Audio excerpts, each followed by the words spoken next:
Welcome, everybody, to day one of our technical conference. I'm genuinely excited that we have so much interest in this technical conference today. This is a result of a series of storms that really battered our state this past summer. There were almost 2.5 million outages reported from mid-June to mid-September. There were 33 reportable outage events over that time period, which in DTE's territory specifically left only an average of less than 5 days between storms, which resulted in a lot of hardship and a lot of difficulty in terms of reliability and resiliency for our citizens in Michigan. So we're holding this conference as an effort to update and inform commissioners, commission staff, and any interested stakeholders. This is open to the public on the current state of emergency preparedness, distribution reliability, and storm response. So we're here to discuss the scale, the degree of the improvements required, and really to explore the ideas for how to achieve these improvements, all while maintaining a focus on environmental justice, equity, and cost.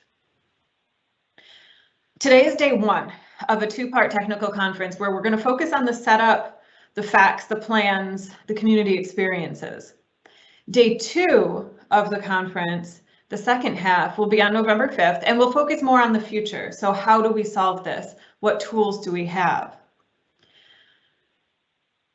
Today, on day one, we're going to hear from MPSC staff on power outage data in Michigan, as well as Michigan's reliability compared to other states.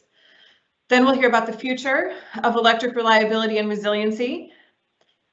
And then a panel discussion on the current status and existing plans of Michigan utilities from representatives of Consumers Energy, WEC Energy Group, I&M Power, and DTE Electric.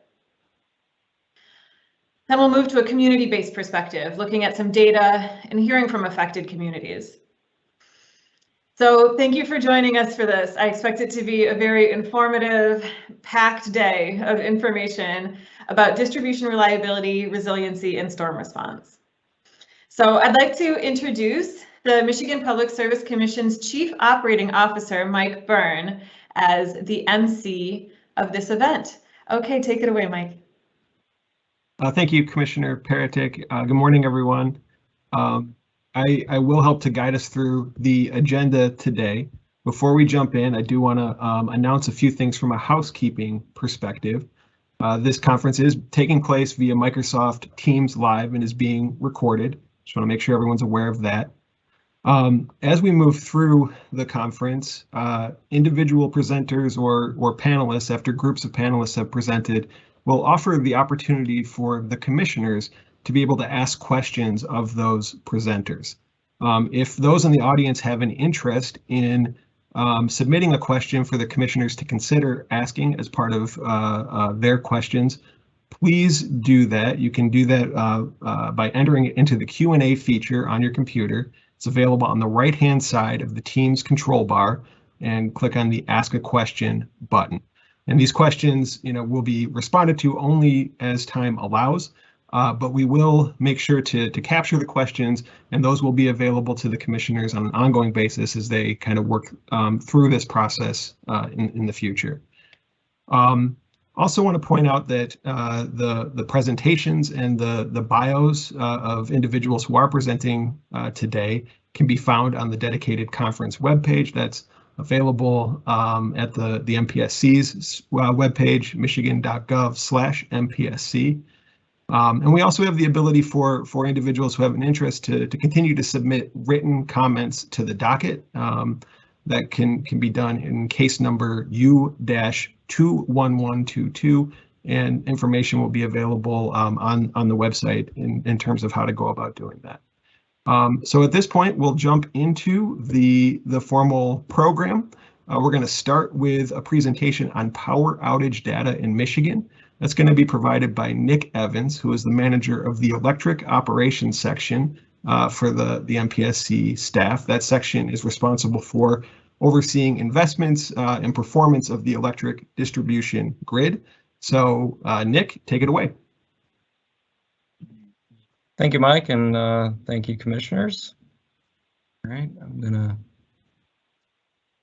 share the presentation now.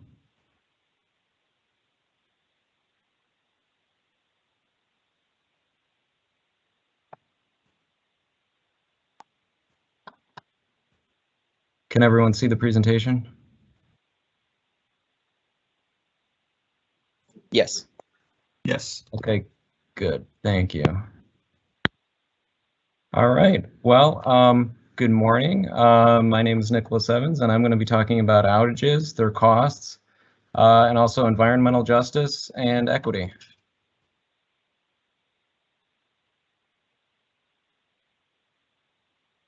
Okay, so this is how the Michigan Service Quality and Reliability Standards defines an outage. The standards actually use the term interruption, and that definition is the full or partial loss of service to one or more customers for longer than 5 minutes. The duration of a customer's interruption shall be measured from the time that the electric utility is notified or otherwise becomes aware of the full or partial loss of service to one or more customers for longer than 5 minutes. So basically, the outage needs to be longer than 5 minutes for it to actually count as an outage. There's a couple other concepts I want to go over. Normal conditions and catastrophic conditions. Catastrophic conditions means 10% or more of a utility's customers are out, or a state of emergency is declared, like when the Edenville and Sanford dams breached in 2020.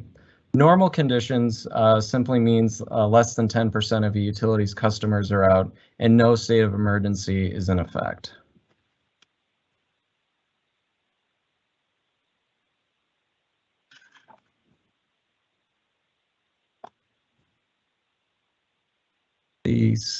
Okay, now it advanced.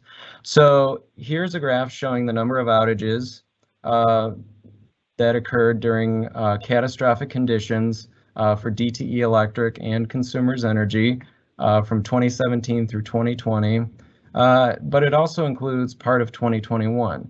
I pulled this data from reports that the utilities file every year in case number U12270. So just looking at the graph in 2017, remember we had that terrible windstorm in March, but as you can see, 2021 has actually more outages than 2017.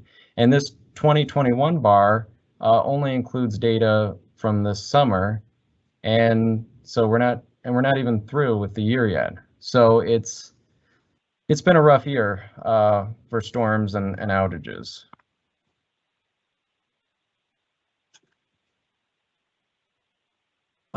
This is a table that I copied out of the statewide energy assessment report, which came out in 2019. And like the graph on the previous slide, it only includes data from DTE and consumers. And as you can see, it also stops in mid-2019. But what this table shows is specific events that led to large customer outages. As you look through it, you can see that wind and ice were responsible for these major outage events.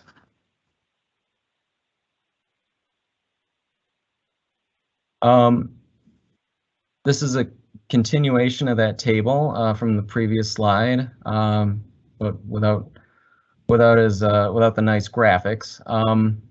Although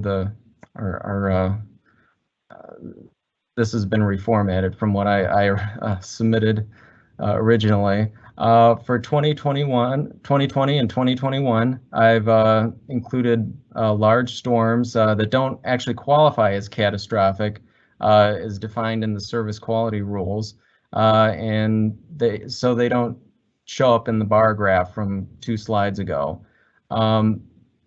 Again, catastrophic conditions mean 10% or more of a utility's customers have been interrupted, but if only 5% of DTE's customers are out, that's still over 100,000 customers without power. And I think, we can all agree that'd be a pretty significant event. As you can see, wind, rain, thunderstorms, and tornadoes, drove these outages.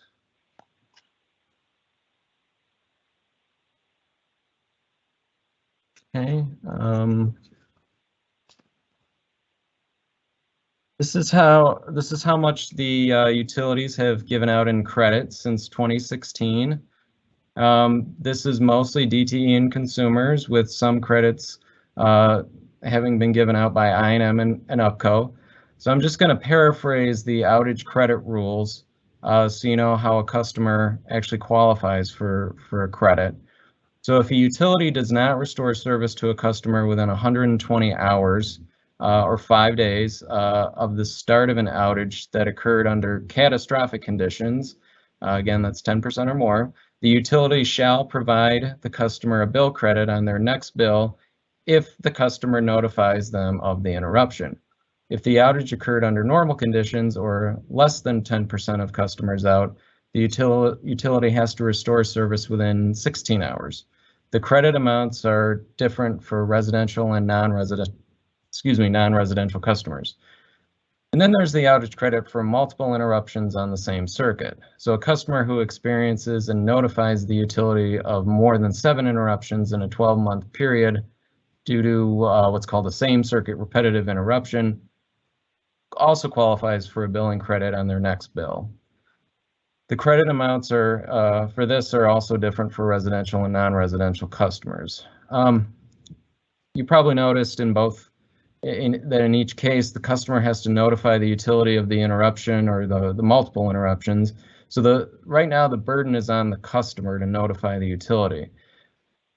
This commission staff is proposing that this process be automatic and that the utilities automate it. And once this happens, the credit payouts should increase significantly. The fact is that many customers are just completely unaware that these credits exist, so they don't even apply for them, even if they qualify to receive them. And we're also proposing to increase the bill credits themselves and to simplify the multiple interruptions rule. Okay, so this is what consumers, energy, and DTE have spent on storm restoration since roughly the middle of the last decade. This is O&M only, operations and maintenance, and does not include capital expenditures to replace broken poles and cross arms, for example. And I pulled these numbers from each company's last decided rate cases. Okay. Lawrence Berkeley National Laboratory has built an online calculator that estimates interruption costs and reliability improvement benefits. So I went into their website and I plugged in some numbers just to see the results. And I used 10,000 Michigan residential customers and Michigan's average reliability for all weather conditions.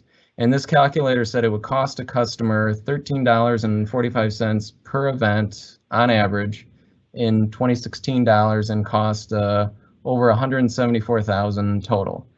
I'm not familiar with the calculations or the assumptions that produce these numbers, but I just thought it was important to let you know that this tool is out there, and I've provided a link on this slide as well. Okay. So now we're going to talk about environmental justice for just a little bit. Here's the Michigan Department of Environment, Great Lakes and Energy's definition of environmental justice. And they define it as the equitable treatment and meaningful involvement of all people, regardless of race, color, national origin, ability, or income, and is critical to the development and application of laws, regulations, and policies that affect the environment, as well as the places people live, work, play, worship, and learn. And this is how the EPA defines it. The fair treatment and meaningful involvement of all people, regardless of race, color, national origin, or income, with respect to the development, implementation, and enforcement of environmental laws, regulations, and policies. This goal will be achieved when everyone enjoys the same degree of protection from environmental and health hazards and has equal access to the decision-making process to have a healthy environment in which to live, learn, and work. So as you can see, both definitions are pretty similar. Okay. So here are two environmental justice screening tools. One was put out by the EPA and the other was put out by the University of Michigan. Honestly, I wasn't really familiar with environmental justice screening tools till I was asked to do this presentation, but they're pretty interesting. So let me just read from the EPA's website to give you a definition of what a screening, an environmental justice screening tool is. The EJ Screen is an environmental justice mapping and screening tool that provides EPA with a nationally consistent data set and approach for combining environmental and demographic indicators. EJ Screen users choose a geographic area, and the tool then provides demographic and environmental information for that area. All of the EJ Screen indicators are publicly available data. EJ Screen simply provides a way to display this information and includes a method for combining environmental and demographic indicators into EJ indexes. So you may be wondering why I'm talking about environmental justice in a presentation that's about historical data on outages. And the reason is that other presentations and panels in this technical conference will be discussing and mentioning climate change. So we thought it was appropriate to introduce the concept of environmental justice here at the beginning. So finally, I'm just going to touch on electric reliability and just mention something that everyone here knows, and that is that electric service reliability is not the same everywhere. Some customers have great reliability with no outages or only one very short outage per year, while other customers have many outages per year. Every utility has areas in their service territory where reliability could be improved. And I'm not trying to pick on DTE or consumers here, but currently they're the only two utilities in Michigan that are required to submit to the commission a list of their worst performing circuits for the prior year. And these reports can be accessed on our e-docket system under the listed docket numbers, so 16065 for DTE and 16066 for consumers. And the commission staff is proposing to extend this reporting requirement to all investor-owned utilities in Michigan and electric cooperatives. And that's all I had. Thank you very much, everyone. Great, thank you, Nick, for that helpful presentation, providing some grounding and data for a Michigan specific perspective. Next, we want to move ahead and take a look at Michigan's reliability compared to other states. And to help us go through that presentation will be Taylor Becker, a member of MPSC staff. He is also located in the Commission's Electric Operations section. And Taylor, I want to turn it over to you now to take us through your presentation. Well, thank you for the introduction, Mike, and good morning to everyone. So again, my name is Taylor Becker, and my presentation places Michigan's reliability and infrastructure into context with other states. First, I will present Michigan's reliability as it compares to other utilities in the U.S., and then compare Michigan's energy infrastructure to that of the U.S. and Midwest states using reports published by the American Society of Civil Engineers, or the ASCE.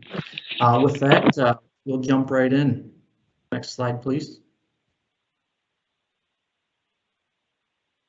So as sort of a continuation to Nick's presentation, there are essentially two ways to look at outages.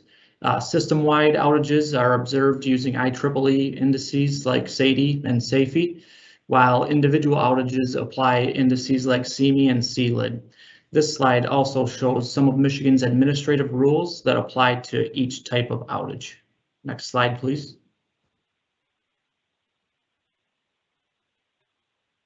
So the two system-wide indices that I will apply today are arguably the most common distribution reliability indices used by utilities, those being SAIFI and SAIDI.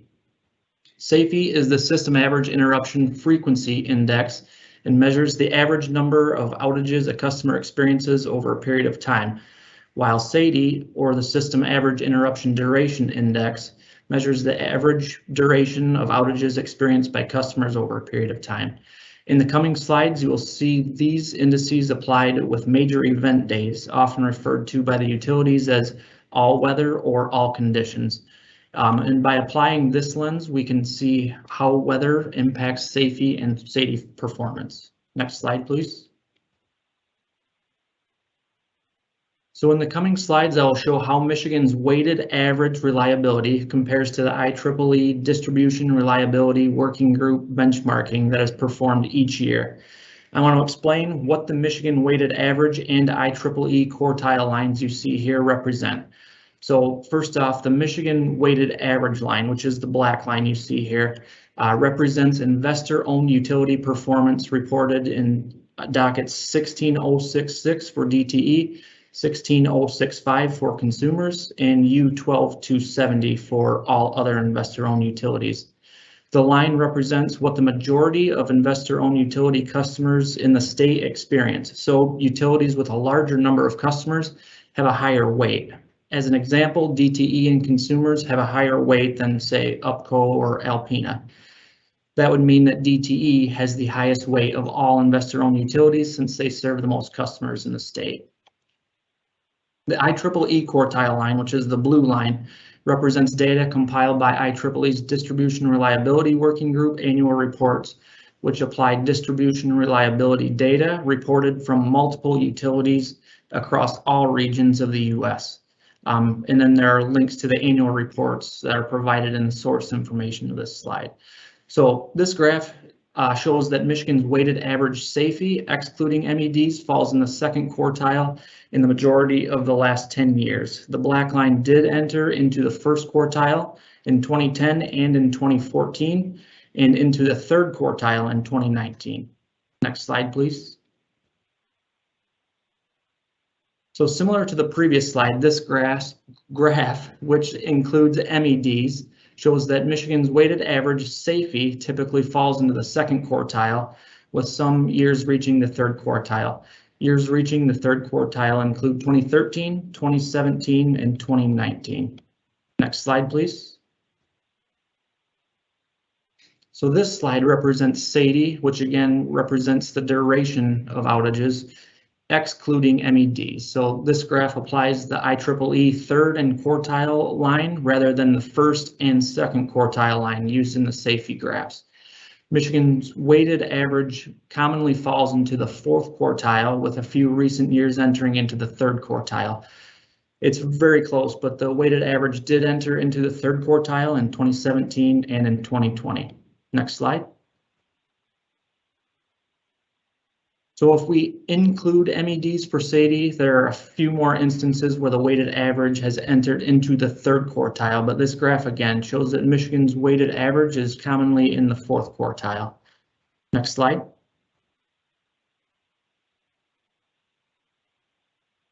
So next we will take a look at Michigan's energy infrastructure and how that compares to other states. So the ASCE has published infrastructure reports for states in the US.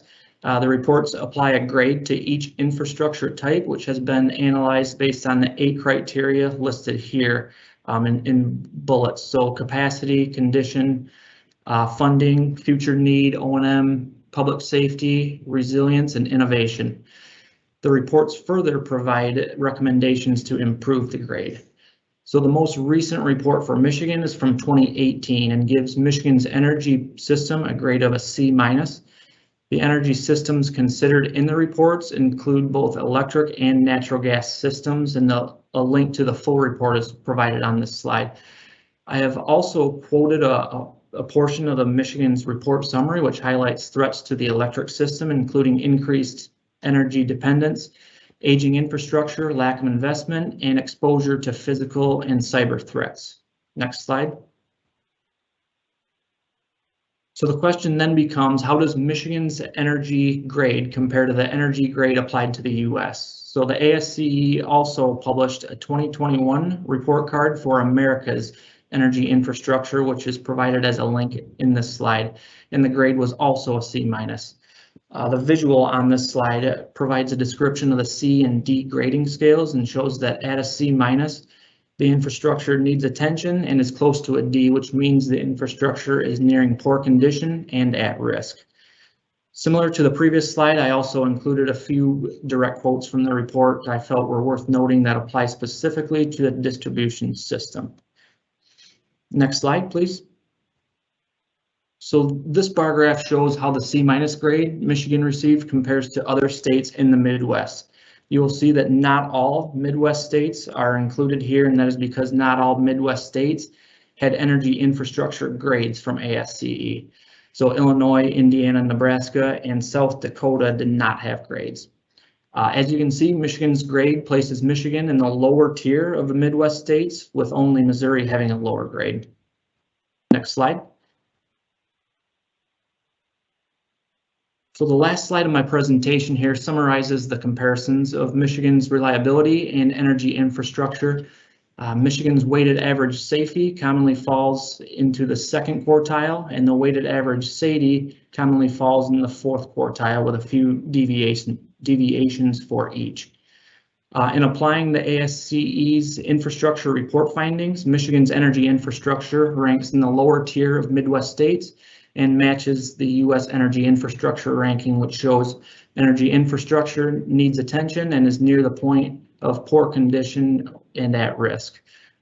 With that, I wanted to thank everyone for participating today, and that concludes my presentation.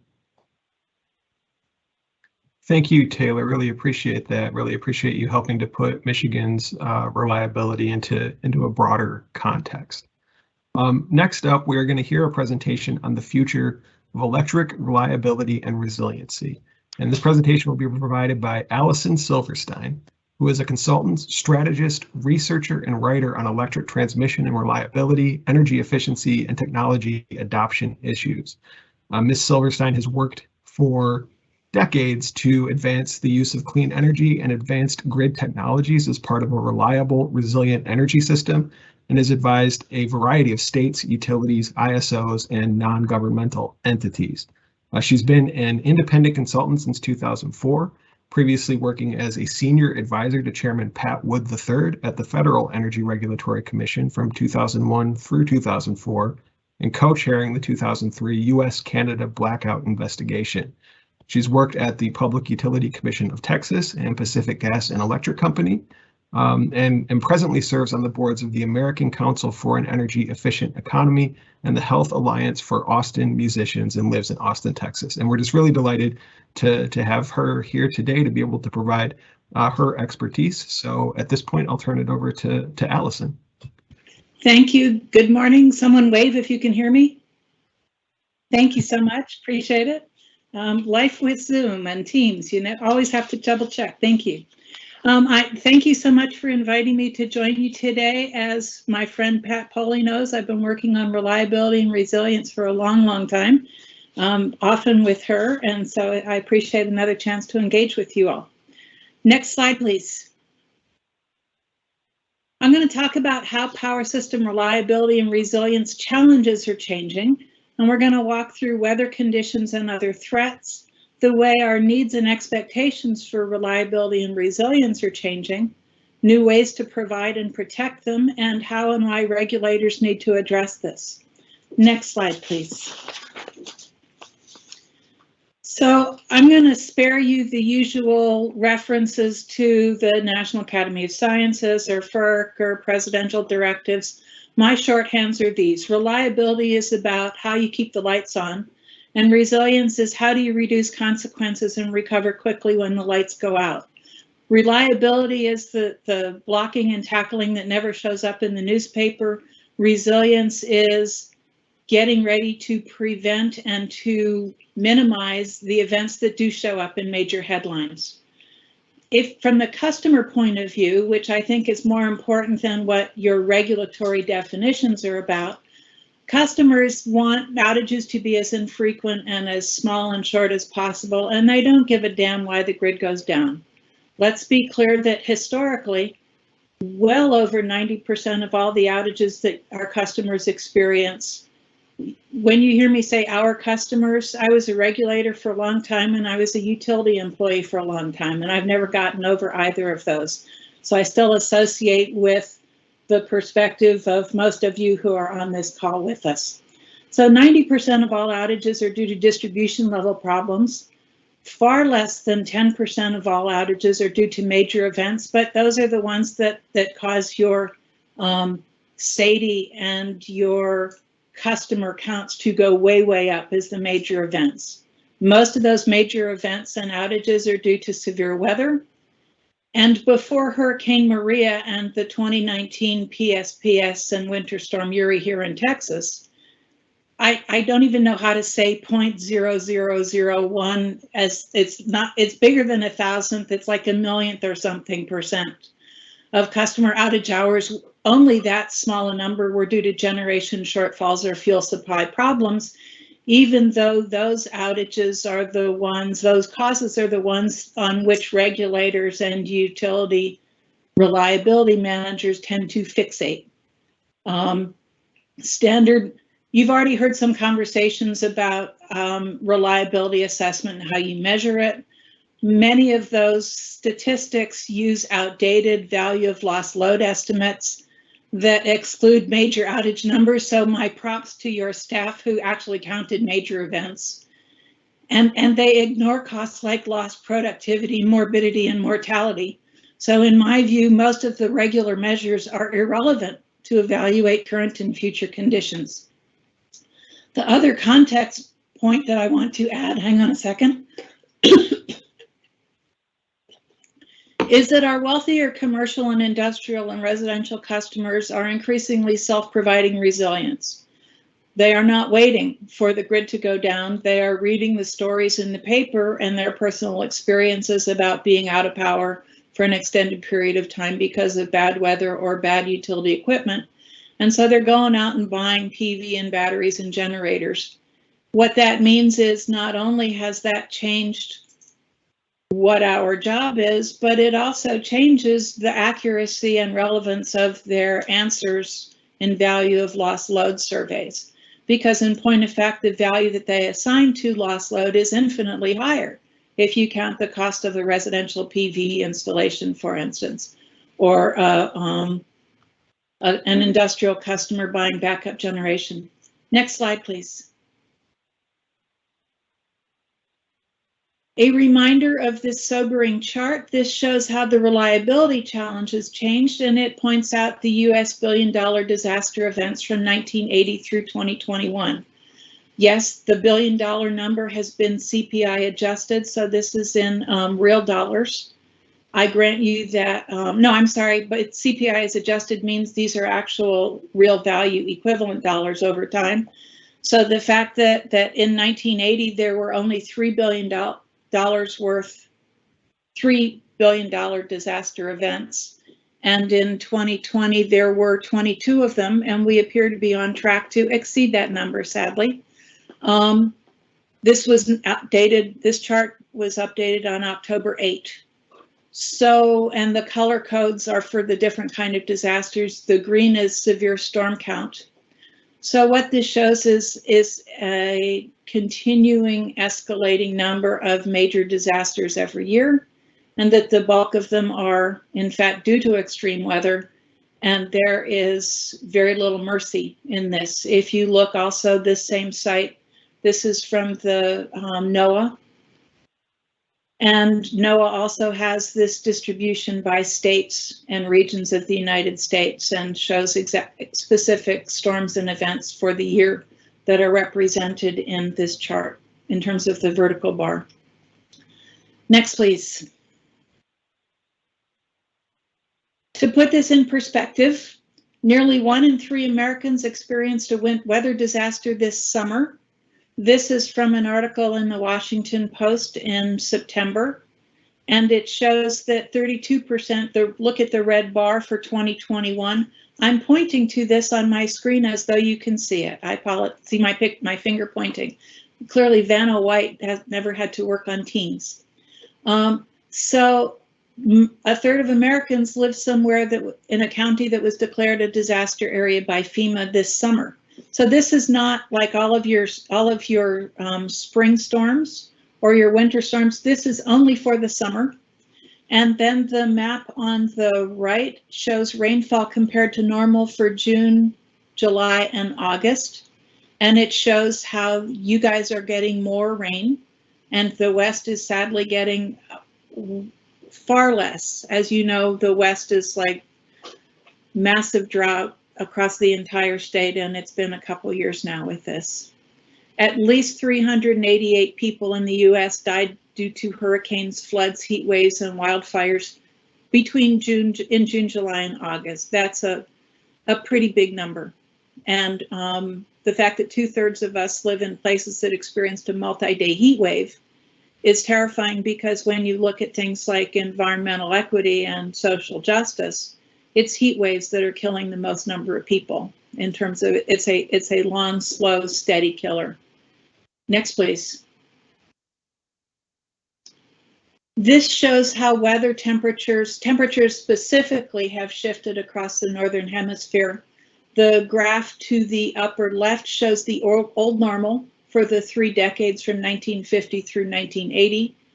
And then that graph for the old normal temperature distribution is transposed and shown as the grayed out graph in the lower right, and the evolving normal shows how the entire spectrum of temperatures has broadened and moved into extremely hot territory. Now, this is relevant for those of us who work on utility assets, because let's be super clear, we have designed, all of our design parameters are oriented around the old normal. We're using historical data, and some of our standards were based on weird stuff like distribution standards, compared to some of them were based on 1900s railroad industry weather data, and that was just bizarrely transposed for the electric industry.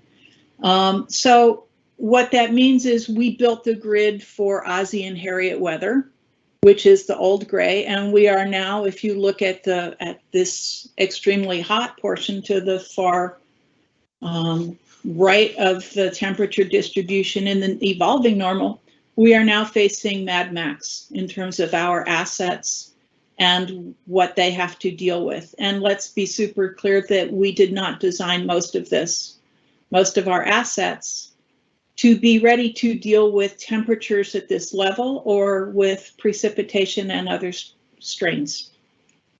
Next slide, please.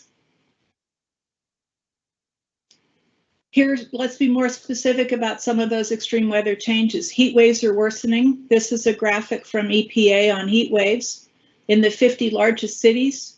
I apologize that they only think Detroit matters in your neck of the woods. But this shows heat wave frequency, duration, season, and intensity.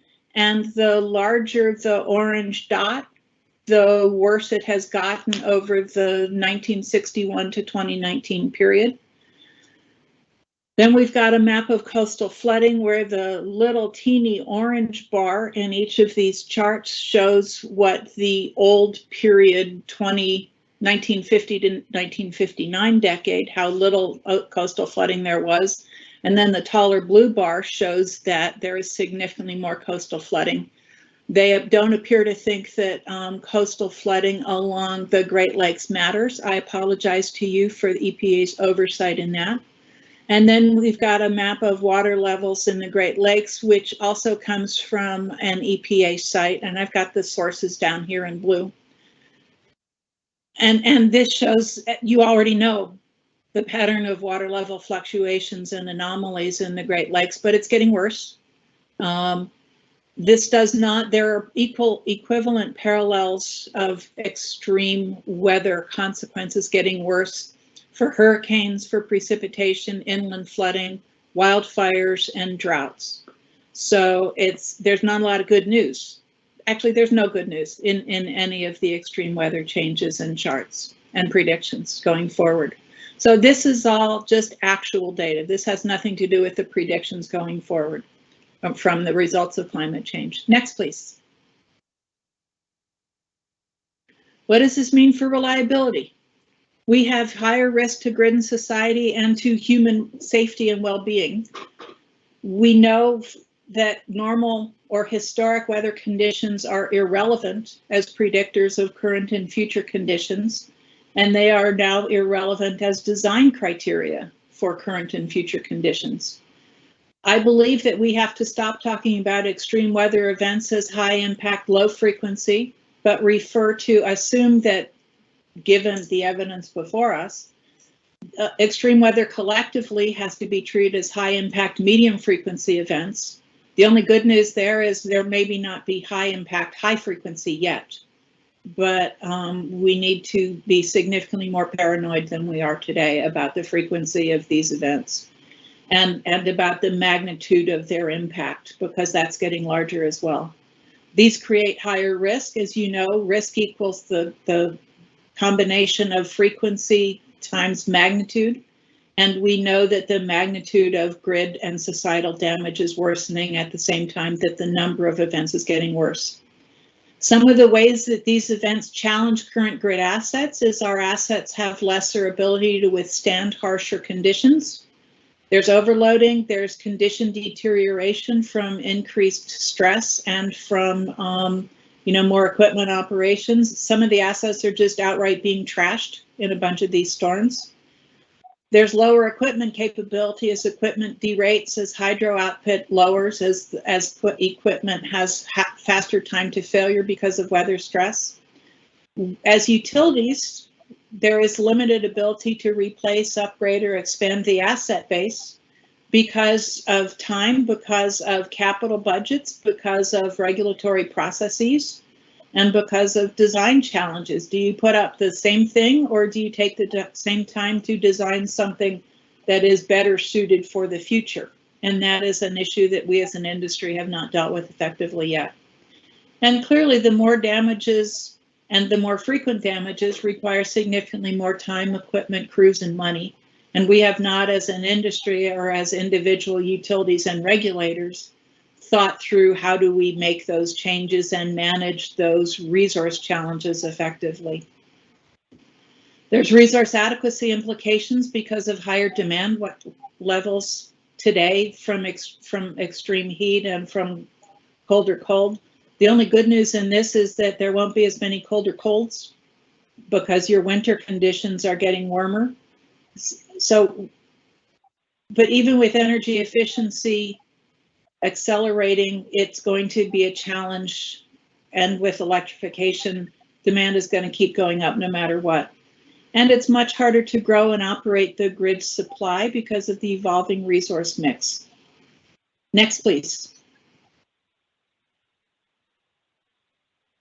Part of the problem that we face in this is in terms of we have the intellectual capability and the processes that could enable us to cope with some of these changes, although my friends at PG&E dealing with wildfire might argue with the rate of change in California and how much they have to deal with, how quickly and how easy that is to adapt.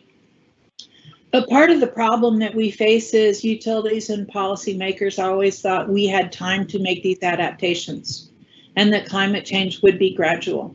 But the events of the last 3 years in particular, in terms of the frequency events and the drastic magnitude by which the nature of these events has changed and increased, means that I don't think we have the luxury of assuming gradual anymore. And it is very difficult to adapt to changes as drastic as the hourly temperature jump in the Pacific Northwest heat dome of this past June. What this graph shows is for 5 different cities in the Pacific Northwest. This was like I think it was a 5-day, week-long, something like that, heat dome. They all blur. There have been so many bad things happening this year, it gets hard to keep track. But the gray lines are 20 years worth of prior hottest weeks. I'm sorry, 30 years worth of the hottest week of the year temperatures for each of those cities. And the blue line is the temperature during the heat dome of June 2021. These are temperature increases of 10 and 15 degrees Fahrenheit. That's staggering. And nobody designs and builds or can adapt a system to deal with a change of that magnitude in terms of, how your distribution transformers work, the amount of load you can put through your transmission system, whether given the amount that you have to derate some of your equipment, whether your generation can do this, whether, and if you're in a drought, do you have enough cooling water for your power plants? So those get derated. You've got lines sagging and being derated because of heat.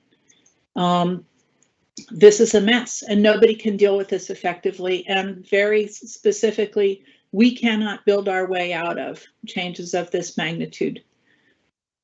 So the odds of us being able to fix this in the competent ways that utilities and regulators usually do, it's looking grim. There is no way, I think, that we can adjust and fix our systems fast enough to avoid major harm to community and individuals. And I am not a defeatist person, so I don't say that lightly. Next, please. So let's talk about what we need from a customer and societal perspective, not just from a what's on the grid perspective. Clearly, we have to have electricity. Our human lives and our economy depend on it. And the climate threats pose significant risks. Gosh, I had a whole list of additional climate changes for your region that I was going to share with you.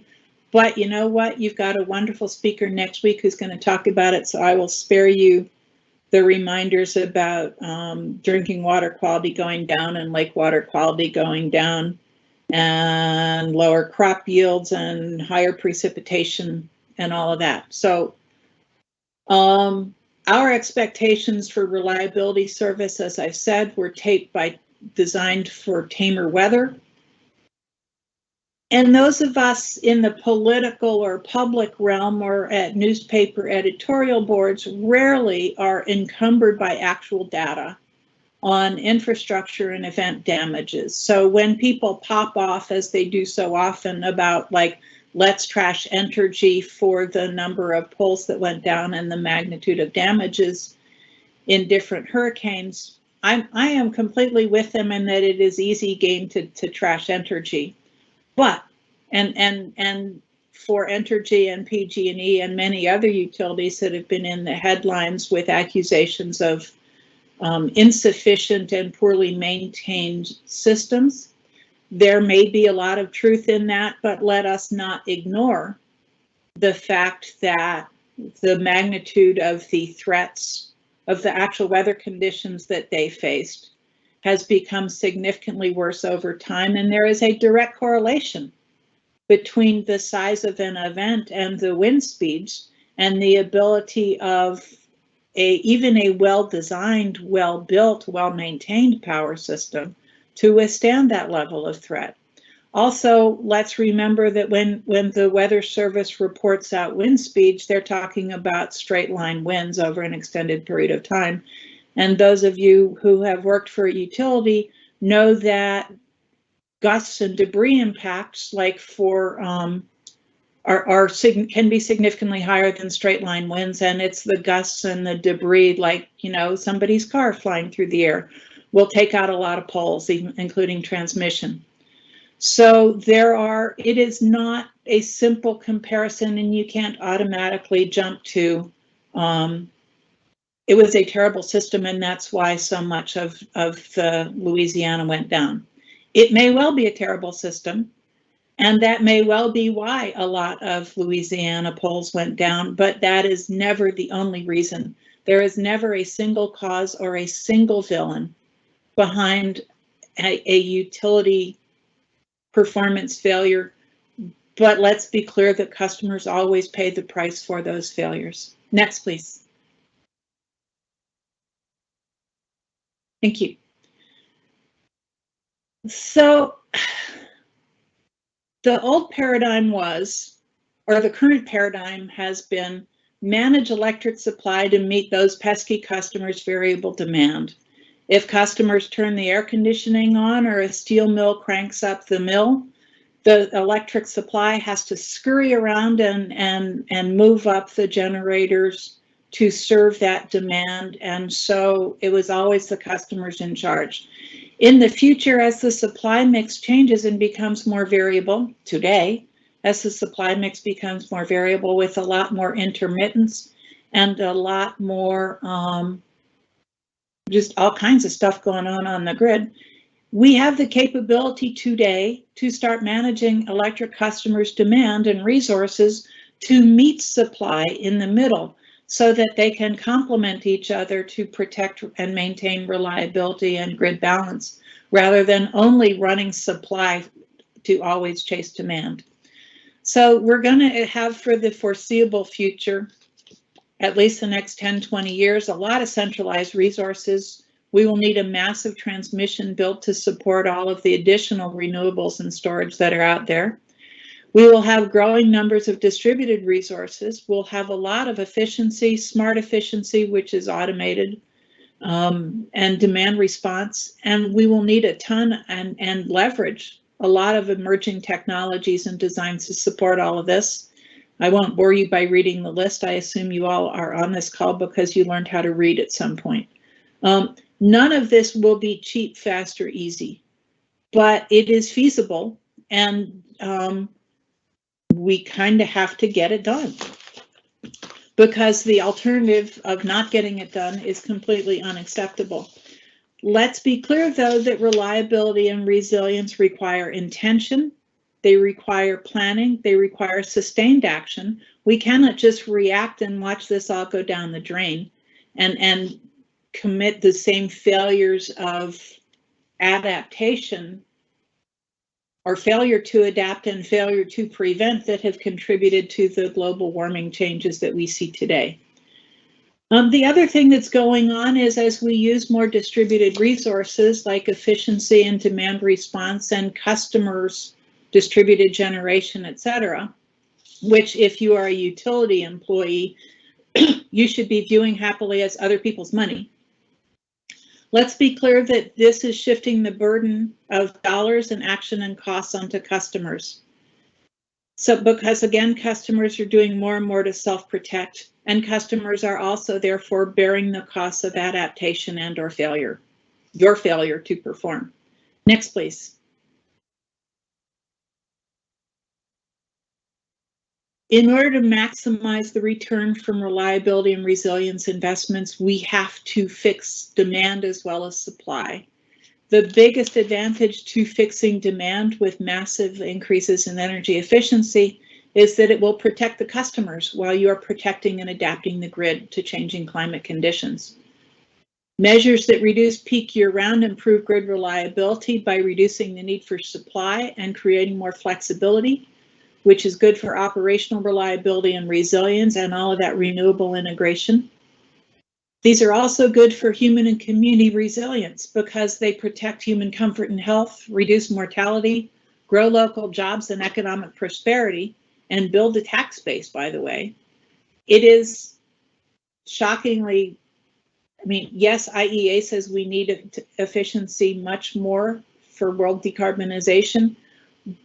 Most of us day to day worry less about worldwide decarbonization than we do about keeping the lights on. So I will leave it to your public and your politicians to decide what your role is in decarbonization.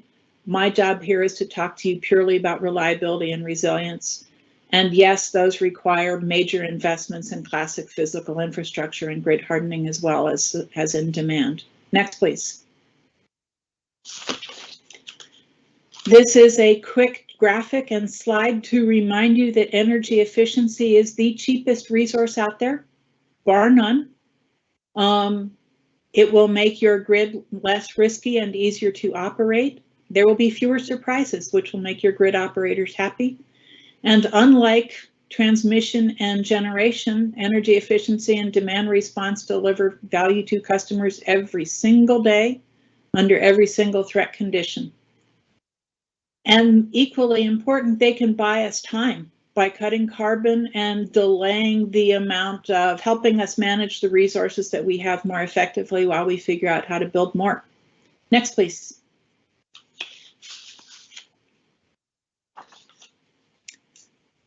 We're all going to pay for all of this one way or the other. We're going to either pay as taxpayers, we're going to pay as utility customers, or we're going to pay as individuals. This slide points out some of the costs that some of the things we will be paying for in each role if we prepare in advance, like building levies or managing infrastructure upgrades and paying for veg management, or as individuals buying our flashlight and extra clean water and PVs. If we don't prepare in advance, we're going to be paying for damages or suffering those damages.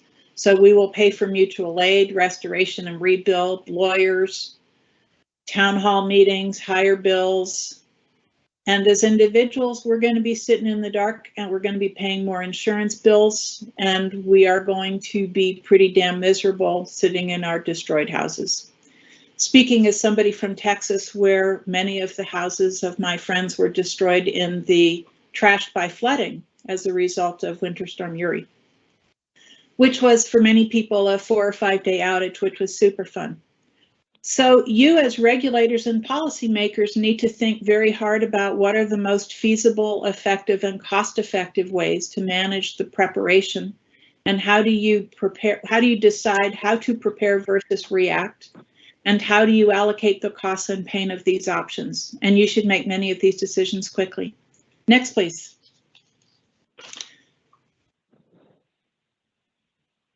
So a reminder about some of the major reliability failures and some suggested questions for you as regulators to think about as you are assessing how do you, when it is one of your utilities that has, or somebody else in your advising, when it is one of your utilities that has caused this failure or that has delivered this failure, what are some of the contributing factors?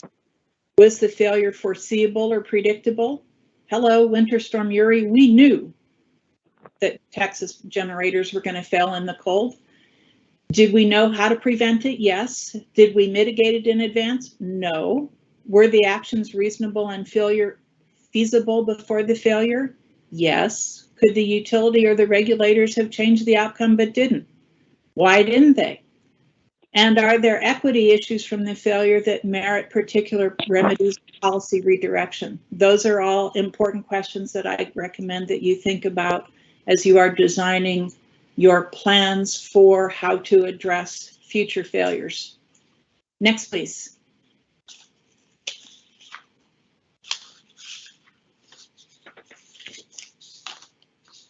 This is just a reminder that adaptation is critical. This is from a Washington Post article.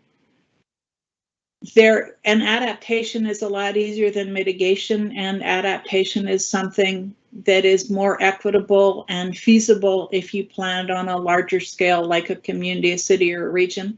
I know that there are regional initiatives underway in the Great Lakes area to think about what does climate change mean for you and how do you deal with it.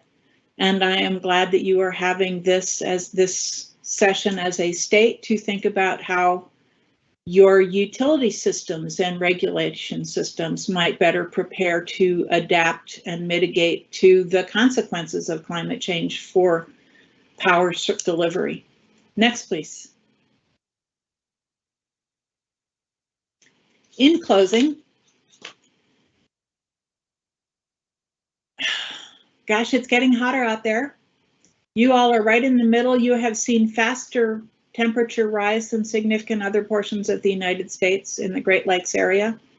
Your cities have warmed at twice the rate of the planet as a whole. And getting back to the equity theme, the hottest neighborhoods are where people of color and poverty live. This is a map, this is the graphic for Lansing, Michigan from the New York Times that shows how the grayed out back sitting graph is the temperature distribution for the 1960s, and the one in the front with the red shows the 2020s temperature distribution, and that significantly higher percentage, 15% of nights in summer were abnormally hot. That number, that red portion of the graph is going to keep going up, and there will be customers dying and people of low income and health vulnerability who are harmed by this increasingly as heat waves increase, but their incomes don't, and their ability to get an energy efficient home and an energy efficient air conditioner or even a fan. This is what's going to hurt people. So I guess As I said at the start, there is no good news here. And I apologize for that. The only good news that I have to offer you is that by thinking about it now and bringing forward-looking attention and strategy and planning and concern to this, you are doing much better than many other states, and you have the capability to reduce the magnitude of cost and harm to the people whom you serve. And I thank you for that. So thank you, Ms. Silverstein. And, this is a really informative presentation and also fairly sobering in terms of the assessment of the challenges that we have before us. At this point, I'd love to open it up to the commissioners to see if they have any reaction or questions for you. And we just want to remind participants that if you have questions you'd like to suggest, please enter those into the Q&A feature, and the commissioners can take a look at them. And if we have enough time, we'll try to get to them. Commissioners, any questions? Yes, I want to thank you again for that presentation. And again, we wanted you to help us set the tone for today, which is that, these impacts and trends are ongoing now. They're happening currently.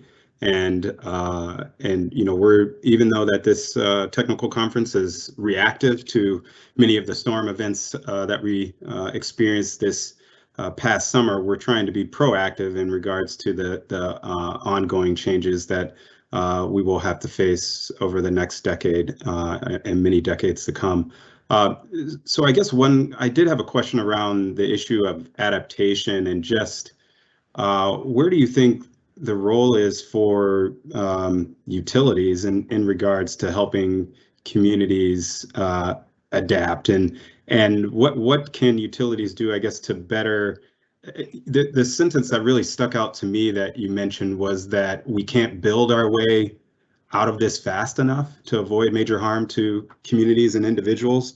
So knowing that the power will go out, knowing that regardless of what we do, the severe impacts will still be experienced, how can we make communities and households more resilient to those outages when they occur?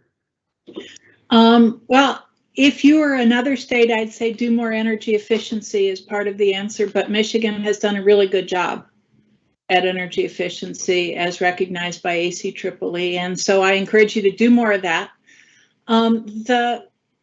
For utilities, I think the challenge is to completely rethink the architecture of how you deliver electricity, where you produce it relative to where you use it, and how much of that should be centralized versus decentralized. I don't believe all the puffery and hype around microgrids per se, but I do believe that there is great merit in moving more of your production out into where communities are and doing more combined resources like community solar plus battery, so that there is a better ability to serve customers in a way that is less dependent on the entire transmission system surviving. I also think for areas that are regularly flooding or being trashed in some fashion, you need to expect that, if the amount that you can generate, maybe you shouldn't be continuing to rebuild those areas in the same way if they're just going to keep getting knocked down over and over again.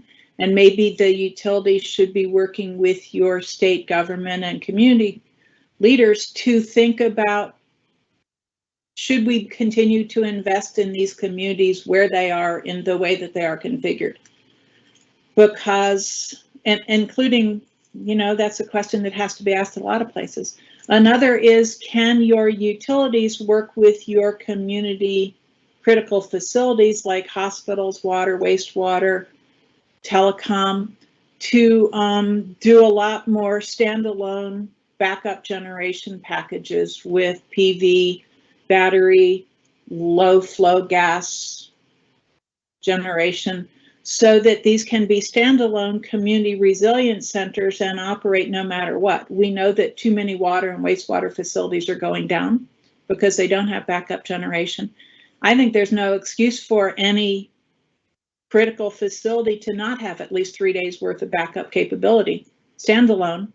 And as communities get more and more trashed, and as power systems get more and more trashed, there is a lot of appeal to having a fleet of resources out in the field that you can call on and dispatch as a virtual power plant for voltage support, for black start, for a lot of other stuff. And last, you should look at if I were a regulator, I would take a pretty close look at every utility asset design. So if someone comes to you with new distribution or transmission plans, the question is not, does this meet the old standards, design standards and expectations, but how is it going to perform in terms of asset design and actual, how close is the spacing, what kind of conductor, what are the footings, will it survive heat of 2 or 3 degrees higher or 10 degrees higher? Will it continue to serve? Will it survive flooding? Will it survive ice storm loading and still perform?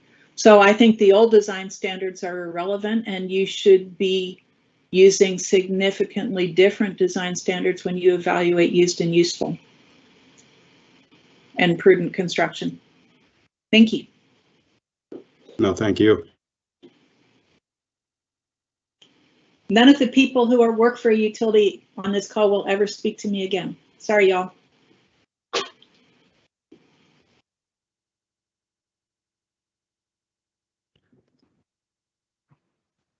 All right, so I think at this point we are at the point when we want to take our first break. Again, really appreciate the presentation today, Ms. Silverstein, and this will be very helpful to us as we move forward. I think we want to take about 5 minutes. It's 10:07 right now, so let's come back at 10:12, and then we'll jump into our next panel. Thank you, everyone. Thank you so much again. Bye-bye. Thank you.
It is 10:12, and in order to keep moving along with the program, want to resume at this point.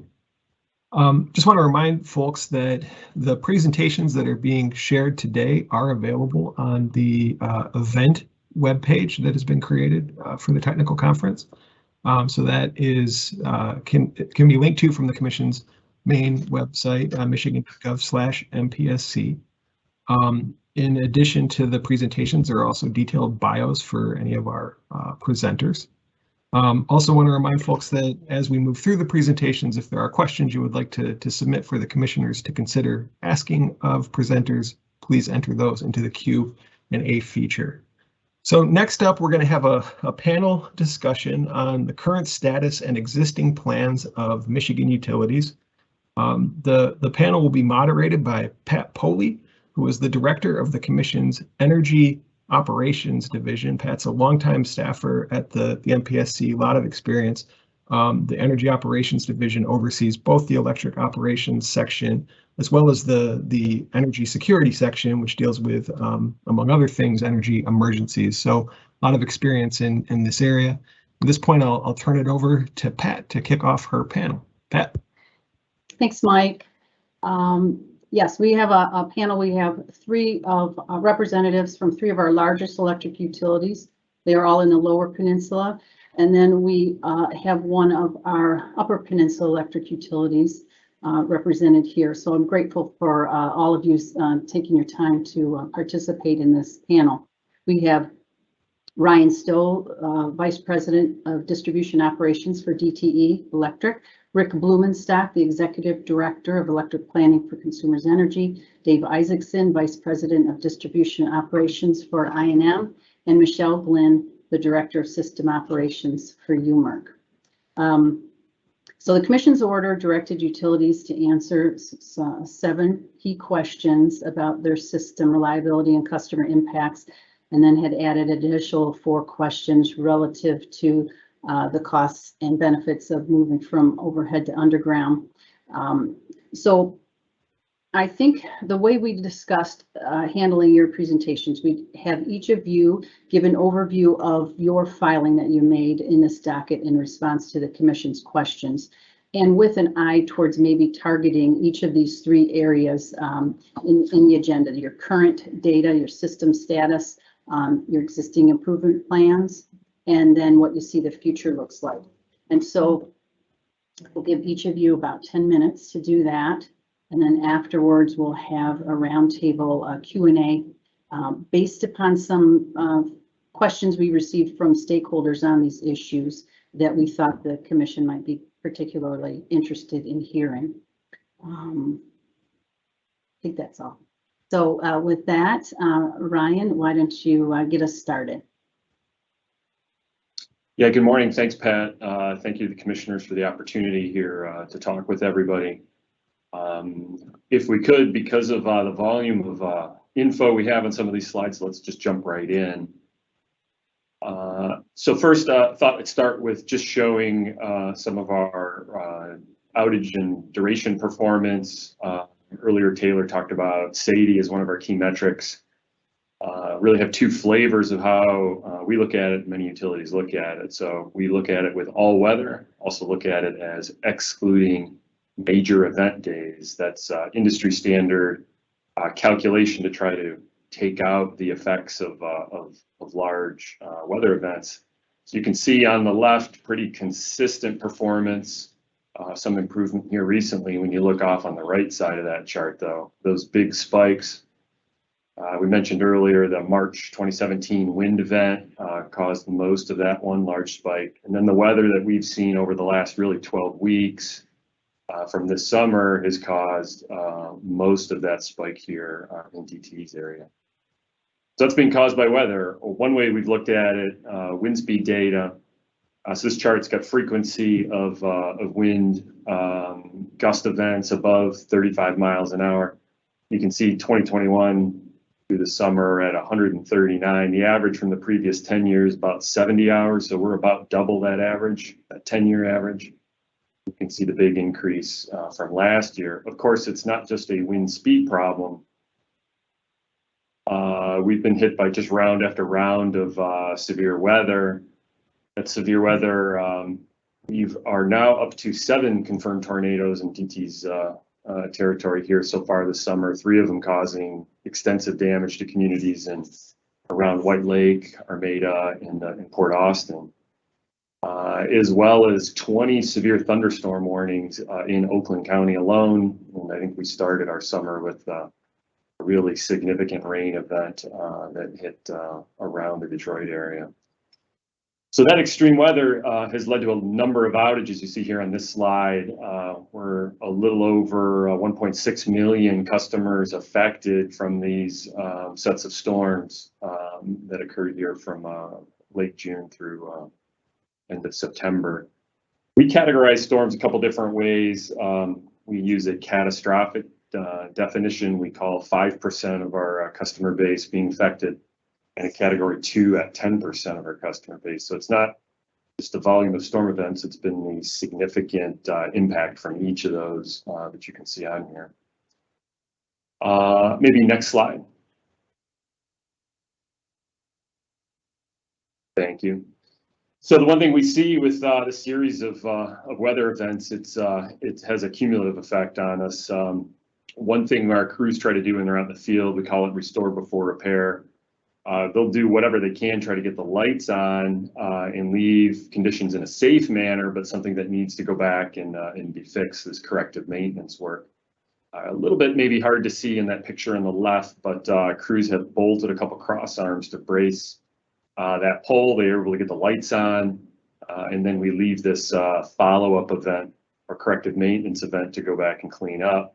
Safe to leave, but these kinds of things are kind of weak points on the system. And the one thing we saw this summer was the kind of the repetitive frequency of those outages or these storms have left us with an increasing backlog of follow-up work.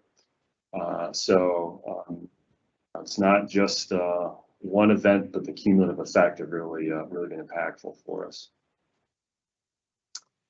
So our response to this here, first in the short run, we've stood up an incident command structure internally inside the company to help respond. We've really been focused in 4 key areas.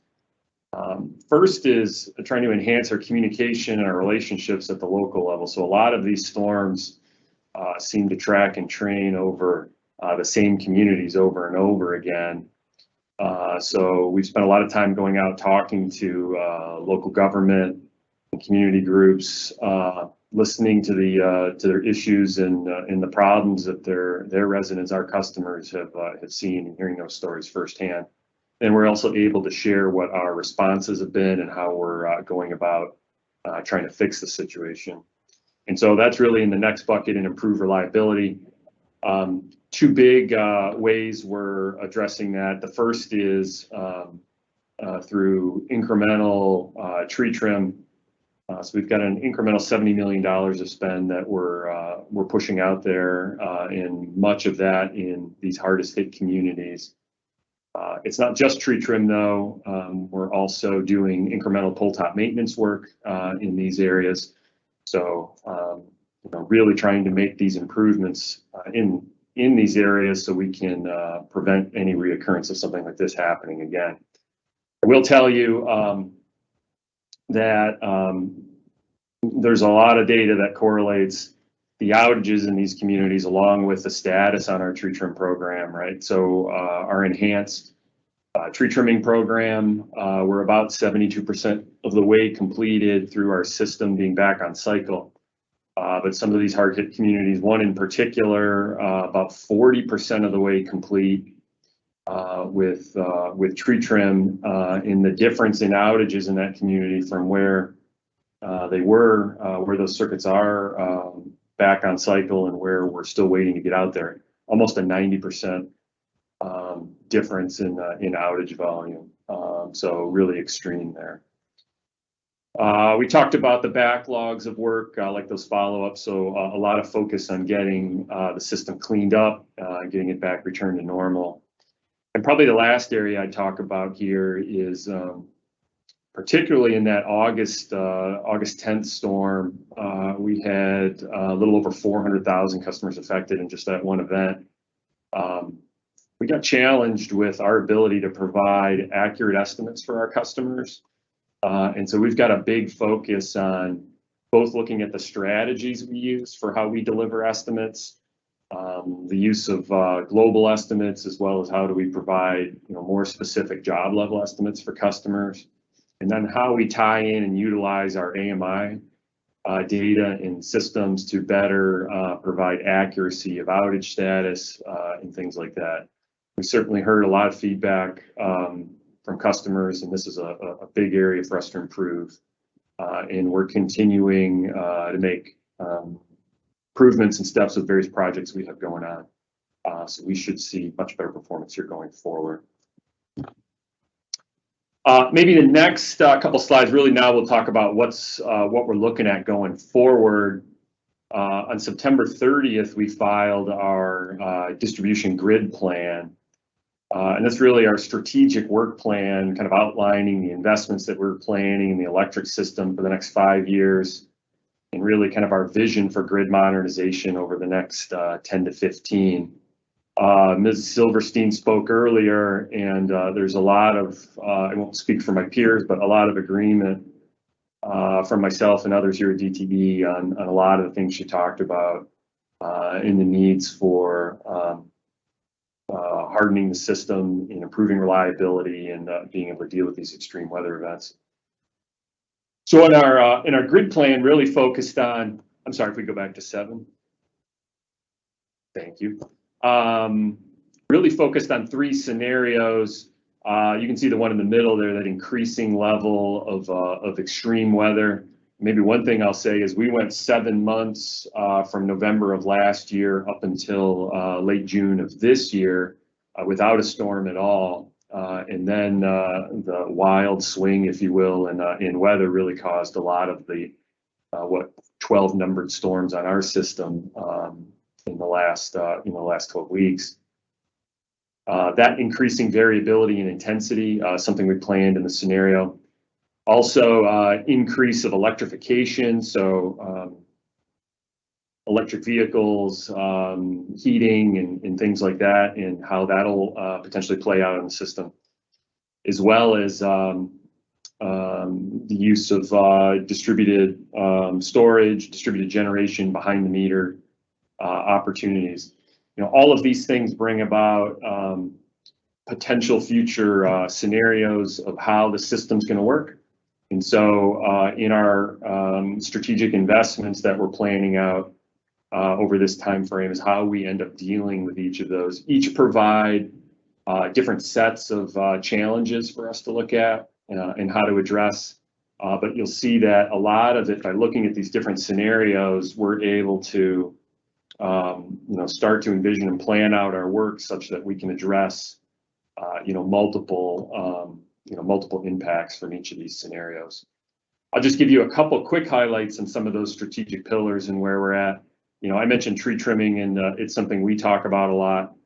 We're going to end this year at 72% on cycle, and with the extra investment that I talked about earlier, we anticipate being fully on cycle by 2024, a year ahead of our initial commitment. So we're excited about that. Infrastructure redesign and modernization, being able to upgrade the grid and have it handle, different things that can handle today, whether it's two-way power flow, increasing capacity by converting our older 4.8 Delta system and network over to 13.2 and perhaps higher voltages down the line. Great things there.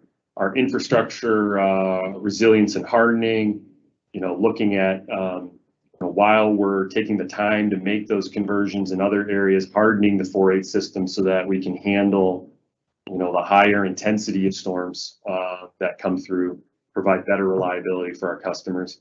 And maybe lastly, over there on technology and automation, I'm talking to you today from our new electric system operations center.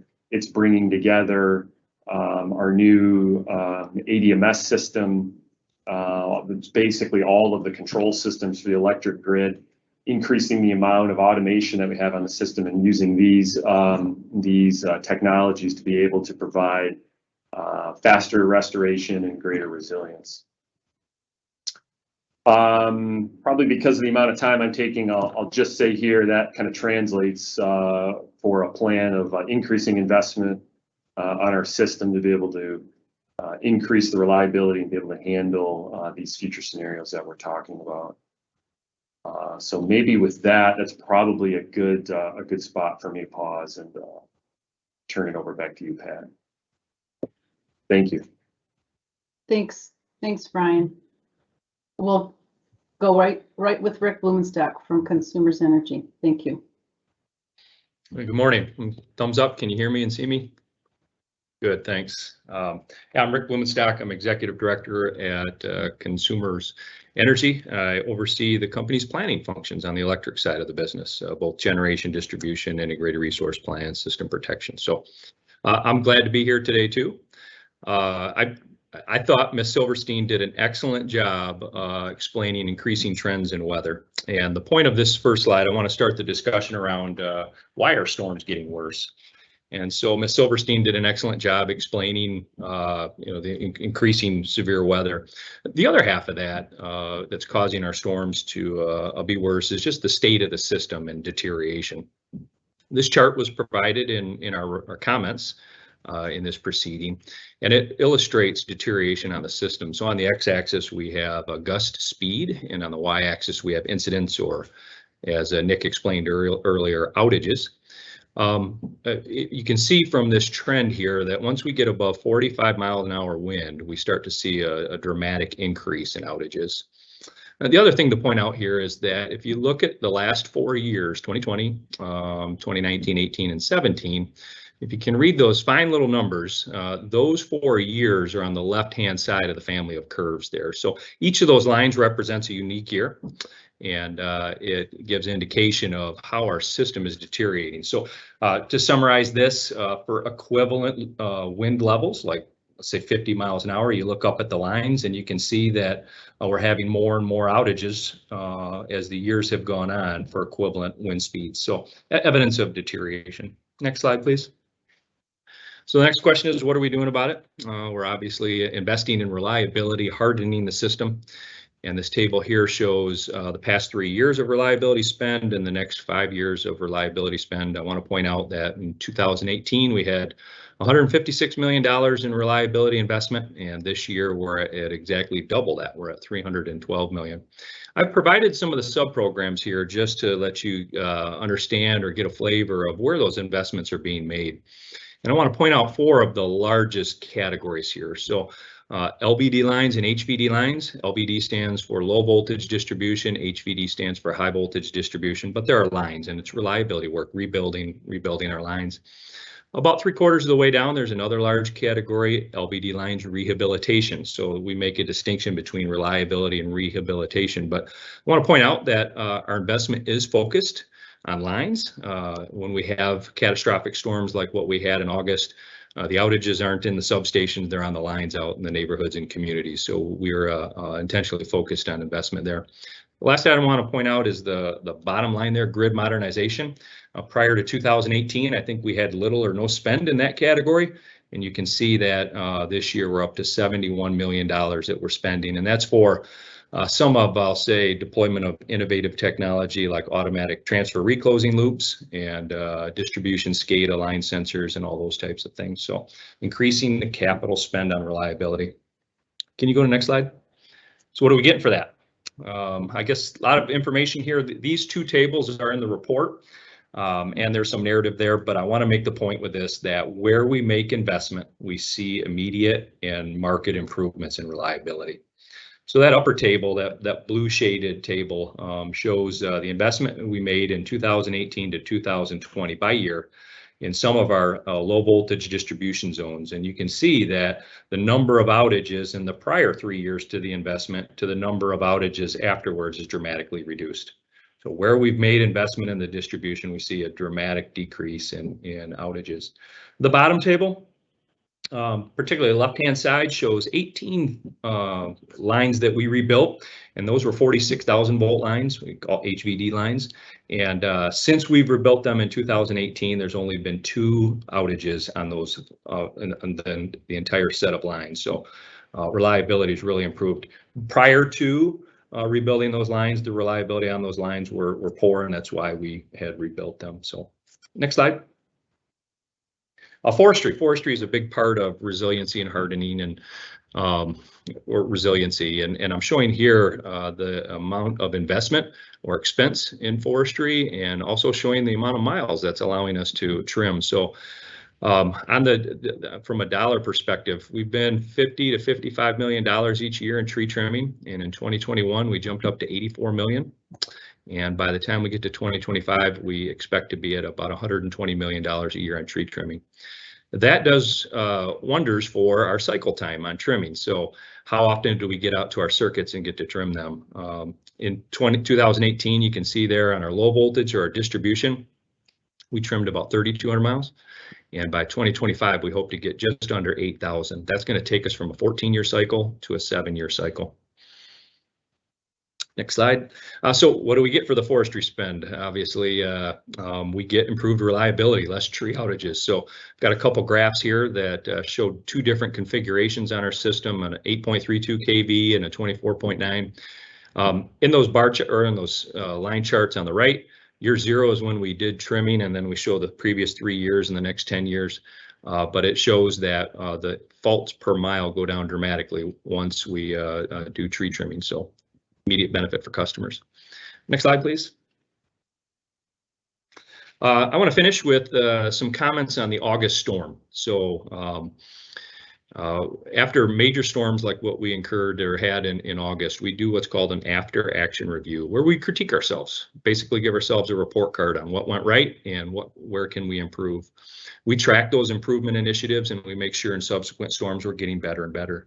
It was no difference here in August. We had 400,000 customers out. It was our 7th worst storm in company's 135 years history, so it was a real challenge. And what I'm showing you here are the areas that we've identified for improvement. And there's 7 of them. They're detailed in our report, but I just want to talk about the top 2 there.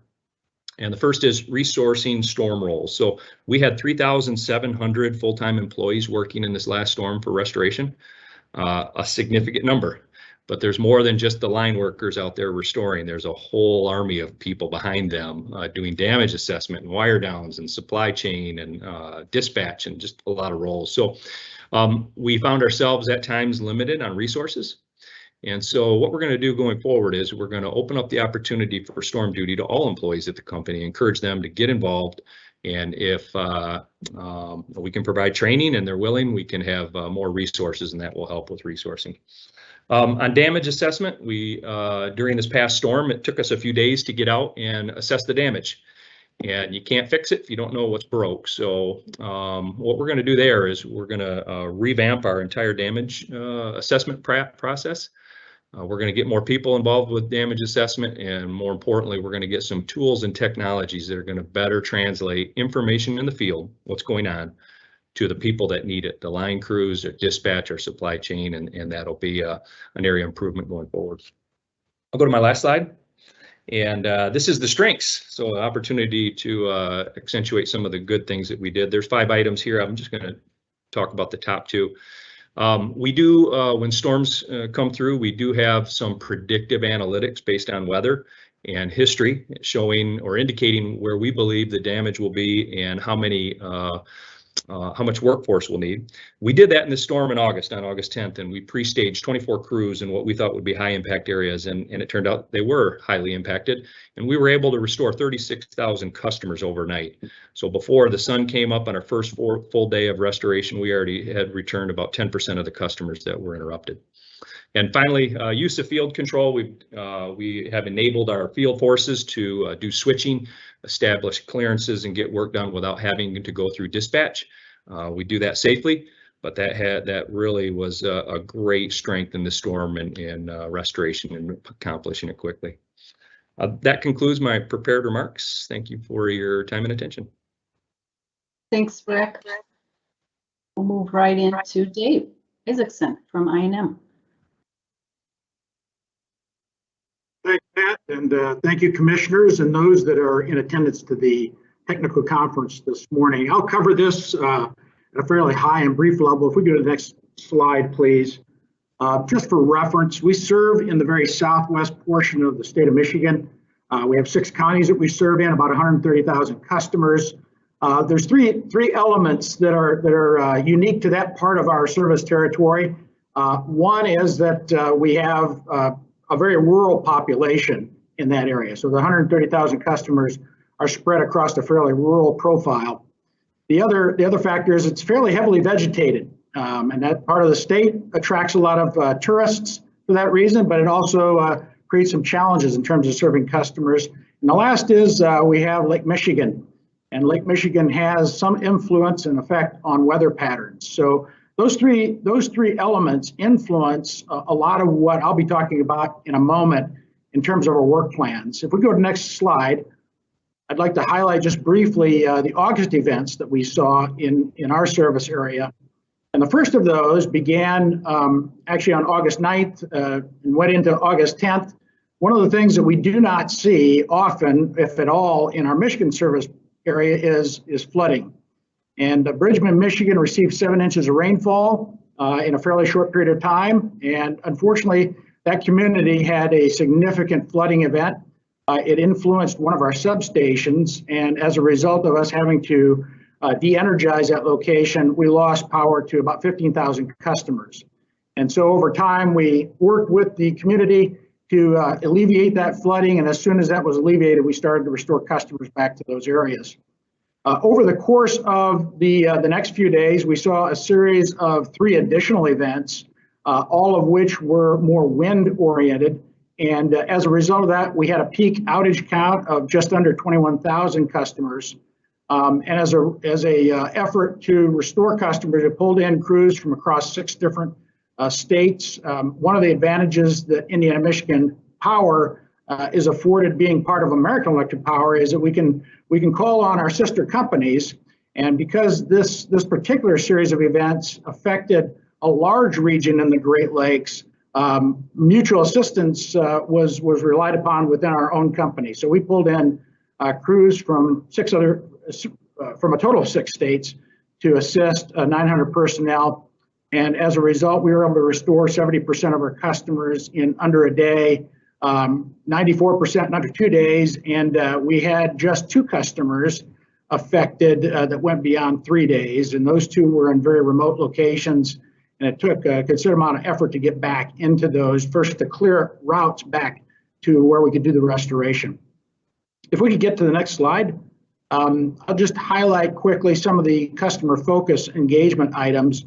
And I think this is pretty common between all of the utilities, but we have our own meteorology department. It helps give us some forecasting weather. So it gave us the opportunity to prepare with regards to the incident command structure and to alert our fellow utilities that we may need some assistance, some of which came from far away as Oklahoma.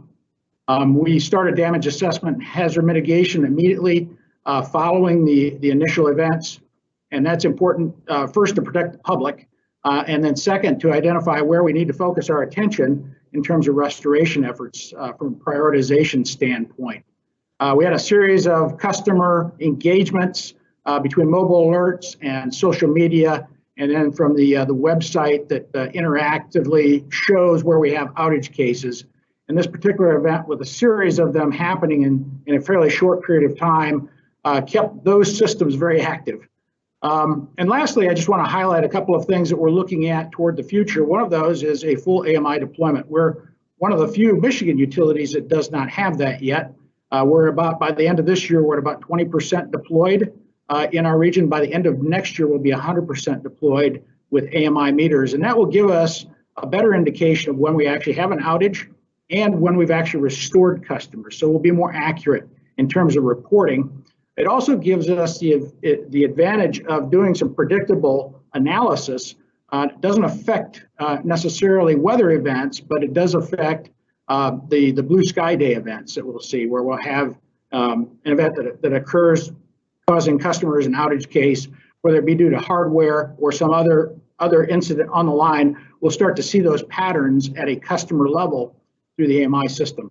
And lastly, drones. We're increasing our use of drones for line patrol. I mentioned that we have a fairly rural service area in Michigan, and drones are an integral part of that. And so we're starting to increase the use of drones, which should give us much better information at the front end of an event. So again, we could prioritize where we need to send certain types of crews. In terms of the investments, and these are all in great detail in our 5-year plan that we filed, but we've increased vegetation control through our vegetation management program. Thanks to the commission for approving that plan in 2019. So we're actually in the 3rd year of our 5-year cycle. And that has improved not only the spend, but our actual results. So in the last 2 years, we've seen an improvement of customer minutes of interruption of over 27% improvement. With the line construction and line patrols that we do on a systematic basis, we've reduced failed equipment outage cases, or at least the customer minutes of interruption caused by that, by 31%, and transmission related issues which occur on the lines and at our stations have improved 53% over that period of time. In terms of specific types of activities in Michigan that are unique to it, I know that we've been requested to analyze undergrounding our system. Given the nature of where we serve, there's not as many opportunities for that to happen, but with having about 40% of our line miles, overhead line miles, off-road right-of-way, meaning that they're more than 50 feet off the road surface, it gives us, in many cases, exposure on both sides of the line to vegetation. And it allows us also some impediment to accessing those lines should we have a need to upgrade them or to repair them. And so we've taken upon ourselves to move 10% of our line miles, about 350 line miles, out to roadside locations or underground them. So that chart in the bottom corner there gives an indication. We started that back in 2019, and we've been on an increasing trend the last 2 years in terms of how many line miles we're actually moving to more accessible locations. And lastly, I'll highlight grid modernization. I mentioned before that AMI will be fully deployed by the end of 2022. That'll give us a lot of understanding at that individual customer level. We've been increasing the investment in automatic recovery through DACR schemes. And then we are also investing a considerable amount in smart circuit components, smart reclosers, and smart circuit ties. Again, all of these are in detail in the 5-year plan that we filed, but I'd welcome any questions later if there are any. And with that, that concludes my presentation. Thanks, Dave. Now we'll hear from the Upper Peninsula perspective, and I don't think the August storms were such an impact in the UP, but we certainly are looking forward to hearing from Michelle. Thanks, Michelle. Are you able to hear me? Yes, we can. Okay, very good. It says that I'm still on mute, so that's great news. So I am Michelle Glynn, Director of System Operations. I am responsible for the control centers for both WPS and We Energies. If you could please flip the slide. So discussion topics today will be an overview of UMERC, some background information, existing system improvements, and what does the future look like with an emphasis on the customer. Next slide. And next slide, please.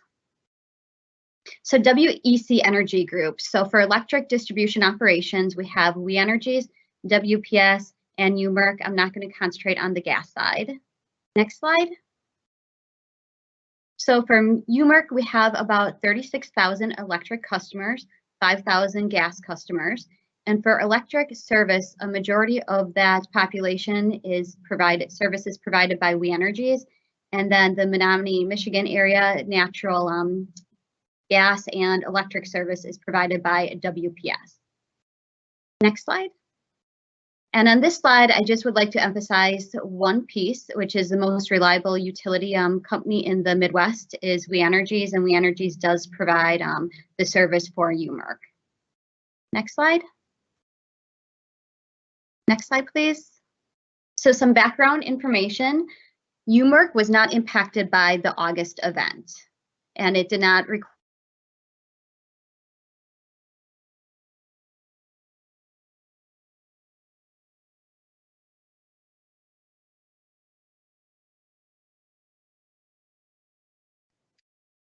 I think we may have lost Michelle. Looks like Teams Live has struck again. Given her video feed is frozen, I believe she has lost connection, yes. Okay.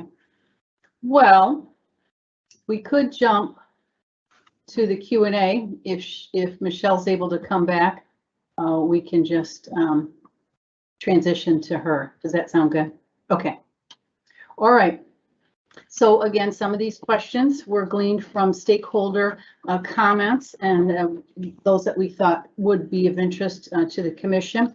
They were all interesting, but given the time. And so I think I'll target them to one panelist, and then the others can jump in if there's something different to or unique to add. So this first question will be for Ryan. While tree trimming programs can effectively address risks to power lines within the company's right-of-way, recent storms have seen numerous trees fully uprooted and encroaching on lines from outside the right-of-way. Are current right-of-ways adequate given recent changes in climate and storm conditions?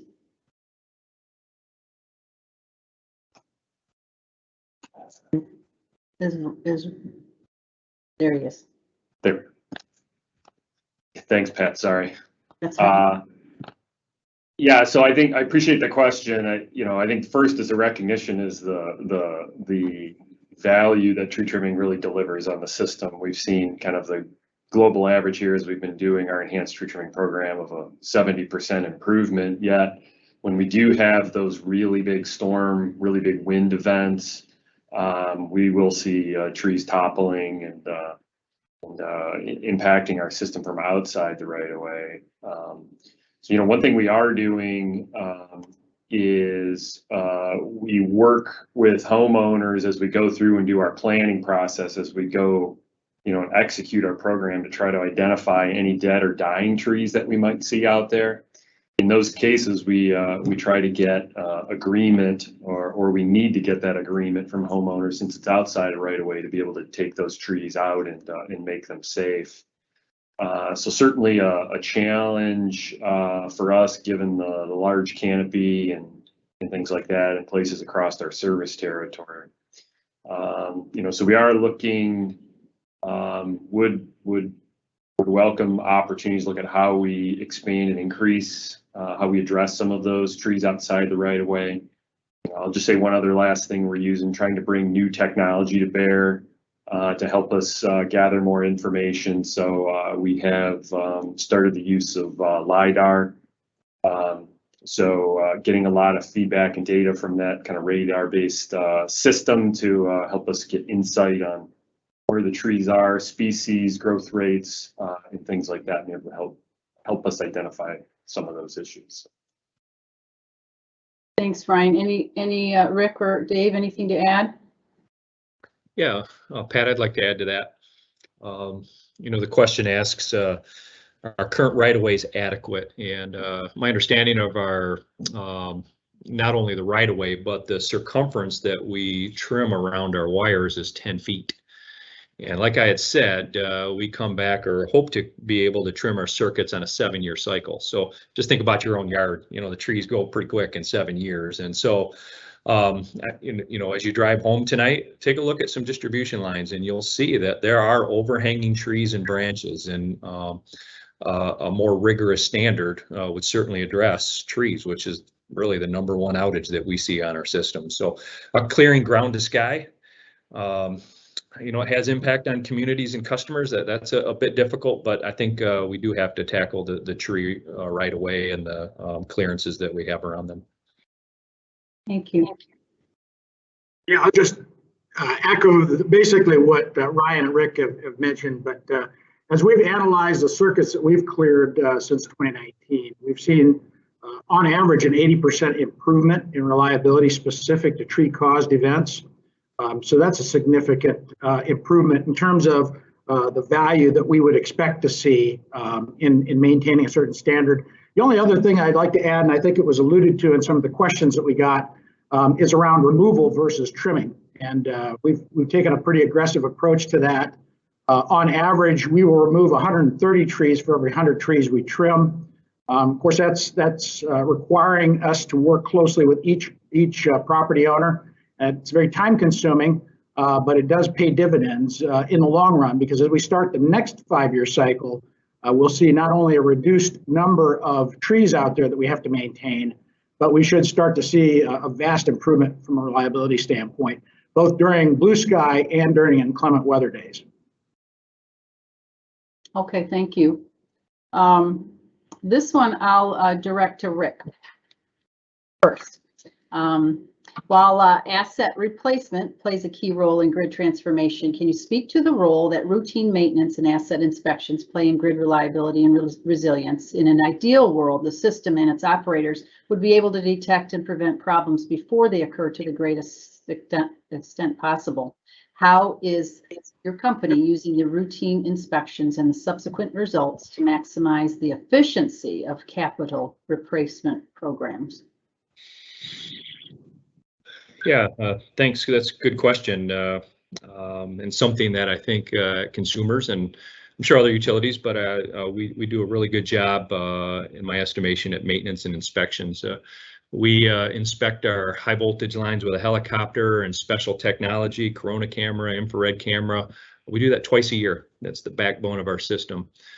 We also inspect our distribution circuits, and we do that on a cycle of once every 6 years and identify defects and get those fixed. We inspect substations with those same cameras, infrared and corona. So we've got very rigorous inspection and maintenance practices. But you know, the question says, how is that maximizing the capital replacement programs? And the inspection results directly drive our capital. So when we go out and we inspect and we identify defects, we fix those things under capital, and it helps us optimize our spend and where we spend it. And frankly, it's a big help with resiliency and that aspect of recovery.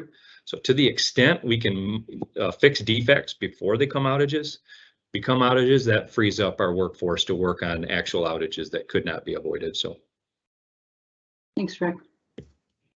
Ryan or Dave, you don't have to add anything if you don't want to, but I do want to ask you. I might chip in just a couple more just examples of how, you know, we do a lot of the same things as CMS, but just a couple other examples here at DTE. You know, in particular in our substation area, we do oil monitoring and sampling out of our transformers in the substation. You're looking for indicators there of degradation inside from the paper and the windings inside these transformers, and measuring through gas chromatographs what's present in the oil. Gives you an indication of what's happening inside the transformer. Try to figure out if you need to do predictively that replacement. So we don't do an age-based approach with those substation transformers. We're trying to do it based on actual equipment conditions. You know, also utilize a lot of thermal imaging, you know, looking for hot spots on equipment to use as prediction of sign of failure, use to predict that potential failure. You know, I think one of the things we've tried to do and have done really well here lately has been, you know, trying to eliminate those large events through these good maintenance techniques, and then targeted capital replacements inside our substations. Thanks, Ryan. And just to add that we've been maintaining a 5-year inspection cycle of both overhead and underground facilities on the distribution plant. And that is, in addition to identifying work that we would do on our renewal or asset reconstruction plans, it also identifies where we might have a hazard out there. As many of us have gone to remote meter reading, and we have AMR currently for most of our area, that doesn't get us in everybody's backyard. What we used to rely upon was that monthly review of our assets when everybody was walking in everybody's yard to evaluate if we had a hazard out there. the overhead and underground inspections allow us that, in addition to all the other things that we've talked about. Okay, thank you. Dave, I'm going to target this one for you. You talked a little bit about it anyways, overhead and underground, and the idea of, what can we still learn? Talked about Commission being interested in whether we should look at that more and what the costs and benefits are. So considering that most subdivisions built after 1970 use underground electric infrastructure, is there any new information that we can glean from conducting an overhead to underground pilot? What don't we already know? I don't know if we have any unknowns. I'll just share a couple of facts. First off, after you had construction, so you're going into constructed areas, it's about 10 times the cost to put in underground facilities that had previously been overhead. So it's not an inexpensive proposition. And so from that standpoint, and the cost of going underground is about 50% more than overhead in just a greenfield area. So it starts off more expensive, but it escalates considerably. It's also something we need to consider in terms of asset renewal, because the ideal timeline for us to replace underground cabling and hardware is about a 40-year cycle. Overhead, it's about a 65-year cycle. So those assets have better resiliency over time, just due to the impact of where they're located. So those are a couple of facts that I think are important. One of the things I highlighted in my overview was that instead of necessarily just defaulting to an underground solution, we're moving our facilities out into a more accessible area. And with that, we've seen a lot of improvement, not only in terms of responding in the areas as far as looking at those facilities and getting to them if we do have an event, but it gets them out of areas where people are more sensitive to maintaining them. Back lots and going through wooded areas. So I think there's a wider range of options that we could consider where we have areas that are heavily exposed to either vegetation or other weather-related impacts. Thanks, Dave. Rick, Can I add on to that? Yep. Okay. Just an interesting point. After our August storms, we Paretoed all the cause of the outages. And we looked at each cause and we said, could this have been avoided if the facility was underground? And 74% of our outages could have been avoided had everything been underground. Now, that's not realistic to have your whole system underground, but I think it shows the point that by going to underground, you do bring a certain resistance or that resiliency to having the outage. So, and the question mentions, would pilots, could there anything be gleaned? And I've heard varying costs from other utilities on how much it costs for them to put overhead to underground. And I think there's some learnings there, so I think Alliant and Wisconsin Public Service Commission, I think they've got it right. And we're reaching out to them to find out what's your secret sauce. How do you do that so cost effectively? So I think there is things to learn out there. Hey, Pat, if I could add in maybe just a couple other building on that a little bit. There is an impact when you go to underground. So whether it's having to bore cable in or dig up streets to put conduit in, depending on voltage. So I think the one thing we're thinking about is trying to be more strategic about where we do that and when we do that, and then what are the benefits we're trying to get out of it.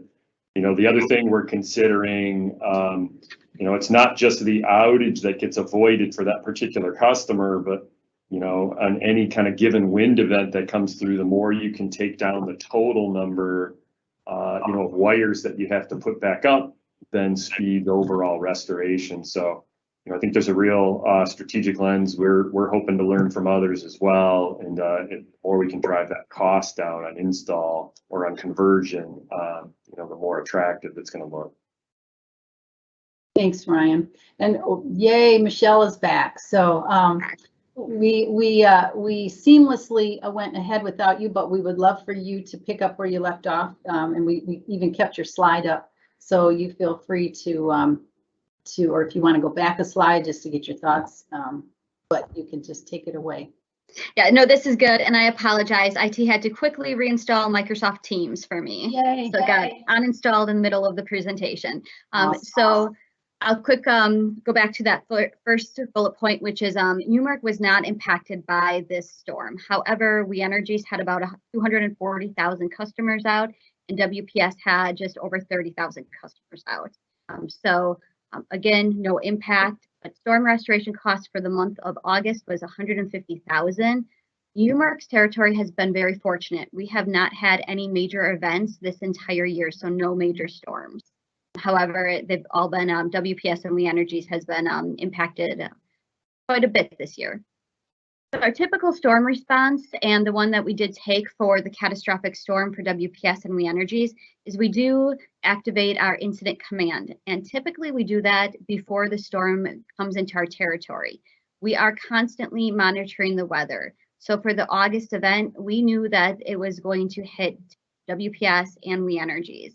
There was a small possibility that it could impact the Newmark territory, but we did keep an eye on it, and we did hold crews in that area before we released them, just in case the storm path did change. And so we activate the incident command. We will stage crews if we know that there is a potential that it's going to have an impact. And so again, the Newmark one was not impacted, but we were prepared to shift crews up to the UP if need be. And how do we prioritize restoration? So first we do look at all of our immediate hazards. So is it wire arcing on the ground? Is it impacting public safety? And we do prioritize those at the highest level. Then we go to the substations, make sure that we have adequate stations, and if there's any repairs that are needed, we do call in our station and maintenance group. And then we will go for high-risk customers, which we call our critical customers. So that is first responders, hospitals, nursing homes. It could be 911 centers, to make sure that those can continue to serve the public. Then we go by largest number of impacted customers. So this is really getting our main line back in, and then we get main line, then we go to the tap lines, and then we go to those individual customer services if need be. Next slide. So in terms of reliability, some current data. So right now I have on the screen the SAIDI and SAIFI for UMERC. The SAIDI is 204, SAIFI is 0.83. And we do track the best and worst performing circuits for UMERC. And you can see the graphic on this screen where red is the highest and green is the lowest. And so we will use this, and we will look at what is causing the reliability issues on those circuits. So is it vegetation? Is it animal life? Is it car pole accidents? And so we take a deep dive into all of these different circuits to understand how we can improve them. Next slide. I'm going to quick touch on forestry, so our existing improvement plans. So for the UMERC territory, so that's a combination of We Michigan, so We Energies Michigan and WPS Michigan. We have a total of 157.5 line miles that we will be trimming in 2021. The majority of that is complete as of October 1st. We still have some that we have to trim by November 1st. And I'm not going to get into all of the details. It is split up on this slide between We Energies and WPS. Next slide.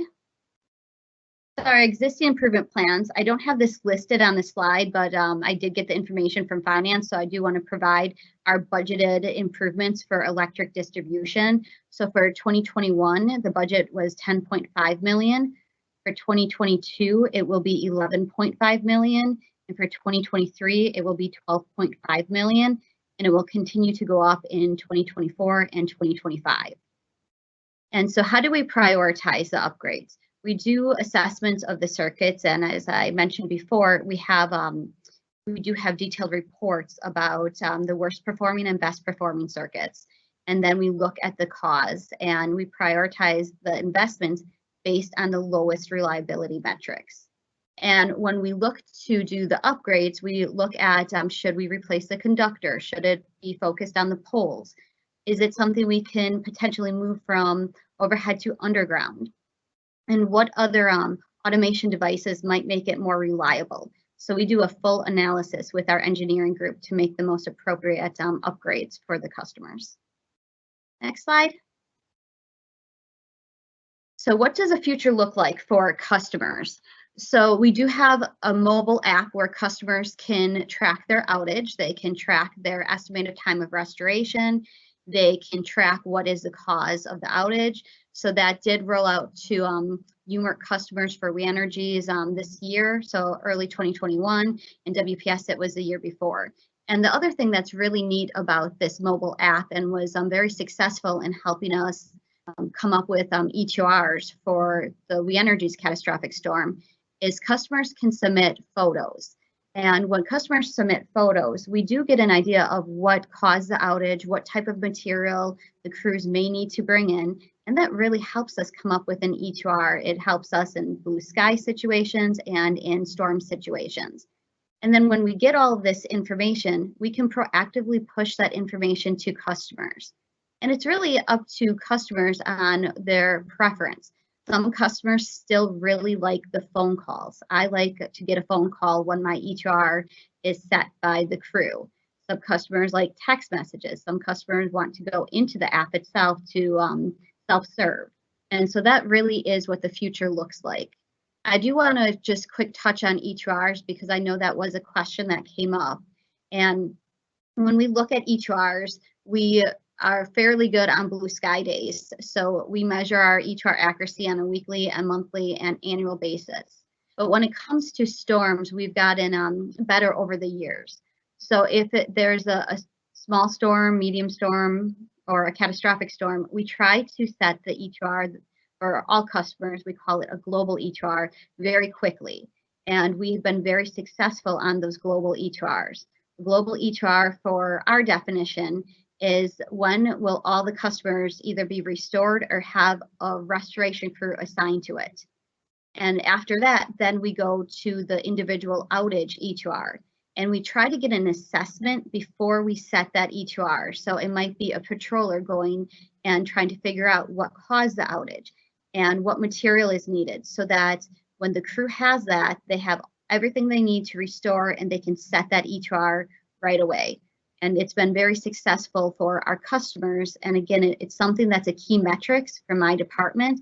They have very high expectations in the control center about setting that and making sure it's an accurate EQR by working with our field employees. And all of that is to make sure that we give the customers the best information because they're relying on that to make hotel plans or even with homeschooling right now. They had to do a lot of planning based on if they had power or not. And I think that is the end of my presentation. Thanks, Michelle. I want to pause just a minute. I do have more questions, but I want to make sure if the commissioners think they'll have some, I want to make sure I leave some time. So you just interrupt whenever you want, or just let me know in some way. You can't kick me under the table, but I don't want to leave you guys out. So. Thanks, Pat. Appreciate that. I will actually jump in then if that's all right. Ask a question or so now. So it's been really interesting and really appreciate everybody's willingness to come today and talk through all of this, these complicated issues that are facing us. And that I wanted to just start with the first question, somewhat connecting to the previous presentation that we had from Allison Silverstein. And I'm wondering a little bit about your approach to asset design, as she mentioned toward the end of her presentation, and any new standards or new expectations that you're considering as designing your utility systems of the future. For example, a few things that she mentioned was, will it survive predicted heat, not just past measured heat, predicted increased flooding, ice storm loading, et cetera. Curious how you and your respective companies are handling asset design.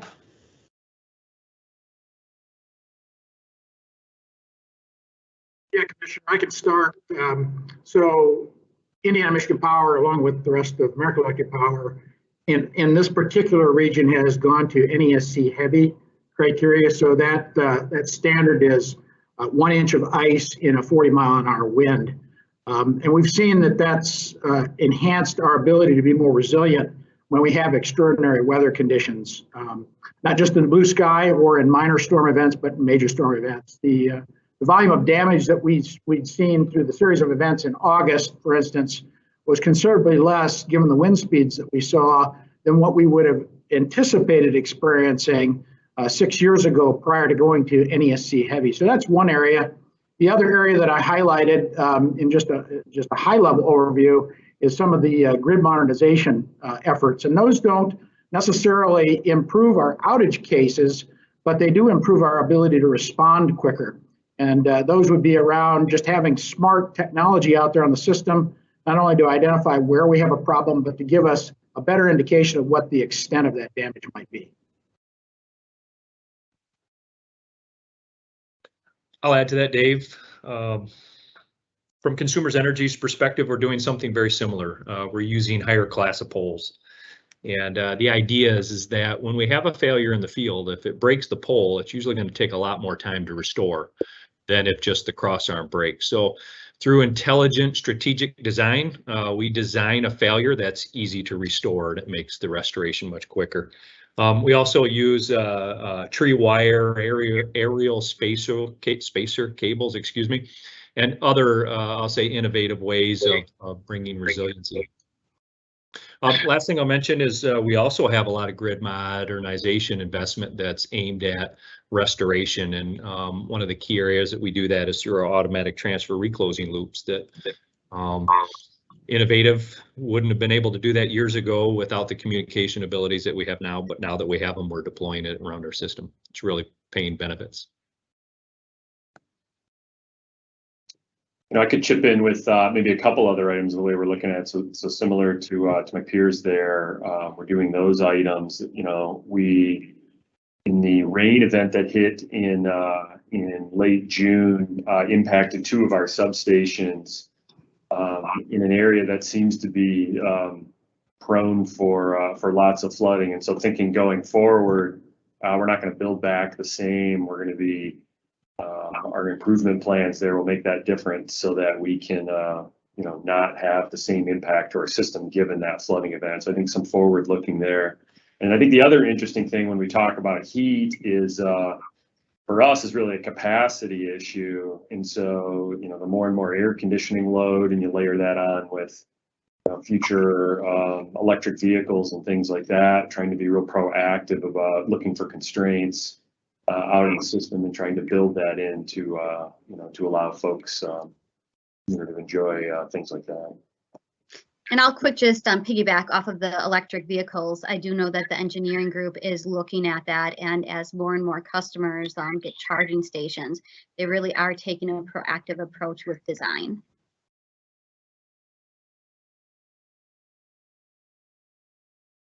Great, thank you all.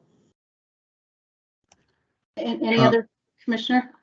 Yes, I have quite a number, but just following up on that question or that response about electric vehicles, has there been any thought to communicating to EV owners to kind of top off or to charge their vehicles before a major weather or potential outage event? I know a lot of concern that we have heard certainly is, well, how will these folks power their vehicles, charge their vehicles during an outage event? Just wanted to see if you all are responding to that and thinking about how to more proactively communicate to those customers.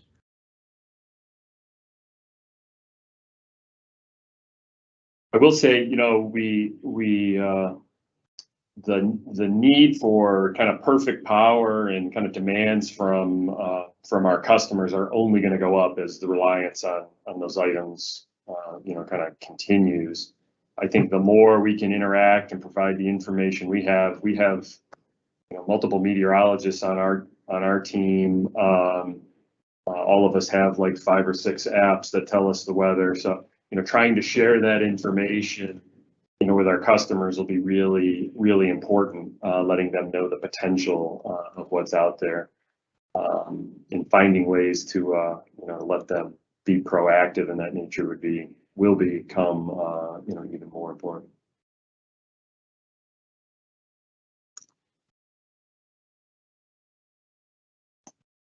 And just to another comment that Michelle made, are other utilities, in terms of providing those estimated restoration times, doing that kind of ground truthing in order to provide more accurate estimates? Are those estimates generated through AI technology, or I guess providing a bit more understanding on how you can get to a point of providing more accurate restoration times for customers? I can go into a little more detail about our blue sky. Our blue sky E2Rs are based on historical data by area, time of day. So during the nighttime, it might take a little longer to respond if we have to do a call out in a certain area. And so that's really, we use historical data, and then our outage management system will generate that. And we still monitor that because maybe a crew gets out there and they find something that they didn't expect. Well, we then need that crew to update that E2R so we can give a push notification to our customers with the updated information. So that's how our blue sky data works. It's really historical data. When we are in a storm situation, we go into a little more detail. We look at how many crew work hours our outage management system is predicting. Then we determine how many crews do we have, how many crews will we have based on our mutual assistance calls. And then we input that into our outage management system, and then it will predict that global E2R by community. We don't want to be too broad where we say, okay, all of Southeast Wisconsin or all of the UP will be restored by X day. We try to get it to more of a community or service center level so that we give customers the best information.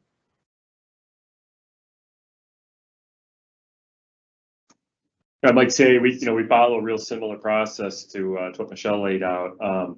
I think the one challenge you get as you get into storms is this tension between being fast and being accurate. So customers want that estimate, want to know, and I get it, right? You got to plan out.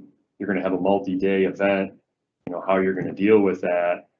The trouble is, as the bigger that event goes, you've got more and more trouble locations or outages to go visit, and so it tends to tax our ability on the damage assessment side, to go get that kind of on the ground view as to what's going out there. So I think it might have been Rick that was talking about improving damage assessment. We're looking to do the same, really greatly increase our capacity.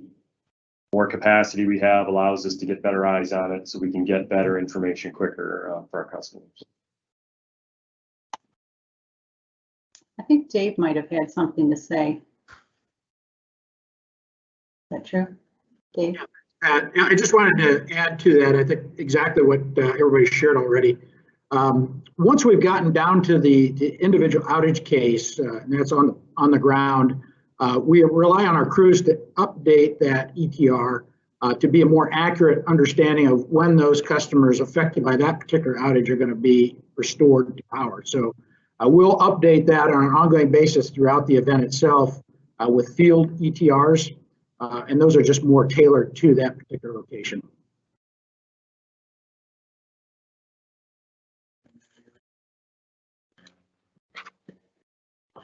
Commissioners, want me to resume, or you got some more questions?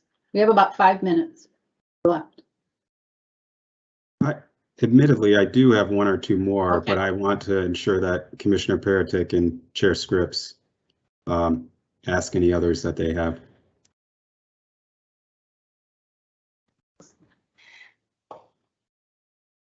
Go ahead.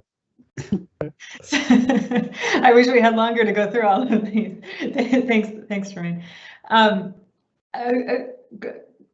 Maybe this is a little bit too detailed, but I'm wondering if anybody has thought about any opportunities to coordinate moving lines underground along with any gas mains or gas line replacement projects to help lower some of those upfront costs, or if any sort of creative piggybacking or planning has been considered to try to bring some of those costs under control.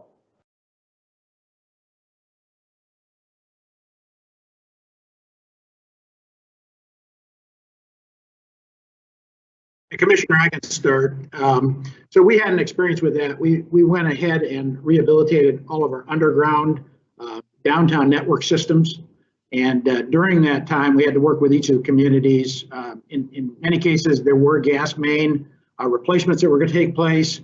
In some cases, there were sewer lines. And in other cases, there was some communication lines that we took advantage of so that we could basically consolidate that effort. It had two effects. It saved cost, but it also reduced the hassle factor. Because when you're digging up the street, it's gonna cause a lot of disruption to traffic flow and just presents some additional safety risks. So yeah, there's a lot of benefit from that. I think we've got some limitations out in the more rural areas. And we just have to be careful in terms of maintaining certain separation standards. I know gas and electric facilities have a certain standard that we have to maintain separation underground. So that's a factor we have to consider, but there is opportunities for us to take advantage of that. So yes, I think the simple answer is yes.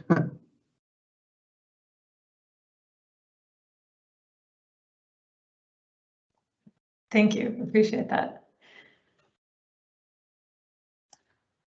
Yeah, the other question I had was certainly what can make a bad outage system catastrophic is when you have cascading impacts from the power outage on other forms of infrastructure. So like in Southeast Michigan, where you had the power outage begin to impact water pumping stations or telecommunication systems, and you had cell outages in those areas as well. So just wondering how you all are coordinating with these other forms of critical infrastructure and thinking about improving practices for either ensuring reliability to those systems or bettering kind of the response and prioritizing getting those systems back online when an outage occurs. Any learnings from that? I can offer one to start. First thing that jumps out on the response side, it's about coordination with emergency operations centers from local government and getting that feedback about what issues they're having and how we can help in that. In the tornadoes that hit kind of the White Lake area, we ended up positioning our mobile command center right next to in the community's mobile command center and provided really good communication back and forth to help address some of the really impacted infrastructure out there. Really something we want to keep building on.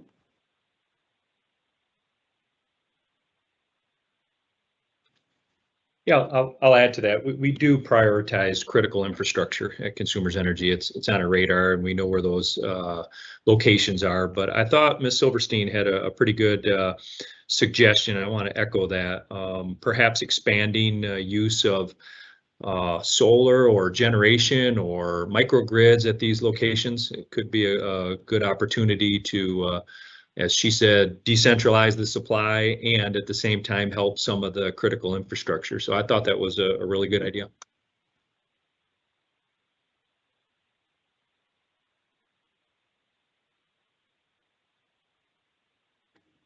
Looks like Mike the Hammer has made an appearance, so I think he's going to keep us on track.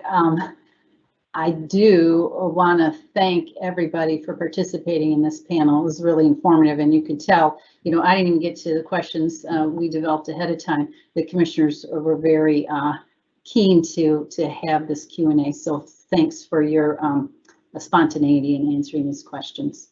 And if we were in person, I'd, we'd clap and thank you for your participation. Okay, Mike. Thank you, Pat. Thank you for moderating. I'll clap for you and for all the panelists as well. Thank you all for your informative presentations and for the thoughtful responses to questions. We are at a point now where we want to do a short break again. It's 11:26. Let's do 5 minutes. We'll come back at 11:31 and we will move into the kind of closing the final panels of the day today. Thanks. Thank you all.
All right, it is 11:31, and to ensure that we are staying on track, I'd like to pick back up Next up, we have a presentation on the Attorney General's perspective. We're going to hear from Michael Moody, who is an Assistant Attorney General with the Special Litigation Division, which is the ratepayer advocate in electric and natural gas rate cases and other proceedings before the Public Service Commission and the Federal Energy Regulatory Commission, as well as state and federal courts. So, Michael, I'd love to turn it over to you to hear the Attorney General's perspective. Thank you, Michael. Can you hear me? I want to make sure. Okay, great. We can hear you. All right, thank you again for having me here today. And I know the Attorney General wanted to be here, wasn't able to. She wanted me to thank all of you for participating in this event, this conference on this important topic of emergency preparedness, distribution reliability, and storm damage. You know, as the Chief Consumer Advocate, the Attorney General is passionate about this topic, as evidenced by her numerous comments, press releases, and town halls around the state. She's filed a number of comments in this docket as well, but I'm not going to try to summarize all of them, but rather give two themes that run through all the Attorney General's comments on this topic. First, the Attorney General is concerned about the financial and physical health of the utility customers following a lengthy power outage. As the Attorney General saw from the town halls and the online surveys, individual customers lost hundreds to thousands of dollars in flooded basements, loss of appliances, loss of refrigerated food and medicine. And these are not small dollars to most of us. And the $25 or $35 credit is just not sufficient. But in addition to the outage credits being increased, the Attorney General has called upon the Commission and utilities for some type of disaster relief fund to assist customers following such an extreme event. But even more important than their financial loss, the Attorney General is concerned about their safety. And while we wait for the utilities to increase electric reliability, which could take a couple of years, the perfect storm may hit during the winter or summer and subject people to extremely hot or extremely cold weather. And both situations can put lives at risk. So the Attorney General is calling upon the utilities to implement and file with the Commission a disaster preparedness plan on how they plan to respond and work with cities, townships, police, consumer advocates, and community groups in their territories to protect customers in such an extreme situation. We're familiar with disaster preparedness plans and power restoration plans, but here's a plan to how do we address the situation when there's lives on the line. The second theme of her comments that surround the comments she's filed to the Commission is this issue of metrics and benchmarks. In order to avoid these power outages, the Attorney General calls on the Commission to create benchmarks and metrics to ensure that any customer money spent on these issues produce results and penalize the utilities that do not meet these metrics or benchmarks. Michigan is currently in the bottom half of electric reliability when benchmarked nationally, and yet we pay some of the highest rates. In fact, earlier today we heard that Michigan Energy grades about a C-, but the Attorney General feels we're paying like the A+ rates. So an extreme weather from climate change did not just happen overnight, and the utilities cannot just plan the extreme weather for these power events or power outages. They need to be proactive in addressing these threats for such an essential service to customers. Utility shareholders also need to step up and pay some of their fair share of the investment in this reliability, such as what DTE is proposing with its $70 million tree trimming filing at the Commission. This should be an annual action by utility shareholders until Michigan can rise out of the bottom half of the nation for electric reliability. Again, thank you for giving me the time here to talk about this on this important issue. And I wanted to remind everyone that the Attorney General is doing another town hall on October 25th in Battle Creek, and that everyone's invited. It's not just for Battle Creek residents, but everyone's invited there to again express their concerns or raise questions. And thank you very much for your time. Thank you, Mr. Moody. We really appreciate your perspective and the point of view of the Attorney General. Do recognize that there will be a forum on the 25th, and note that Chair Scripps will be participating on behalf of the Commission as well. Next up, we will hear a presentation on community-based data and perspectives, and that will be provided by Amy Bandick with the Citizens Utility Board of Michigan. Ms. Bandick helped form CUB in 2018 to help advocate for affordable, reliable, and clean energy for all Michiganders. And at this point, I'd love to turn it over to Amy for her presentation.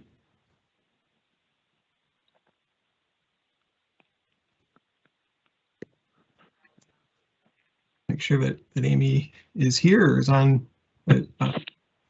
not on mute.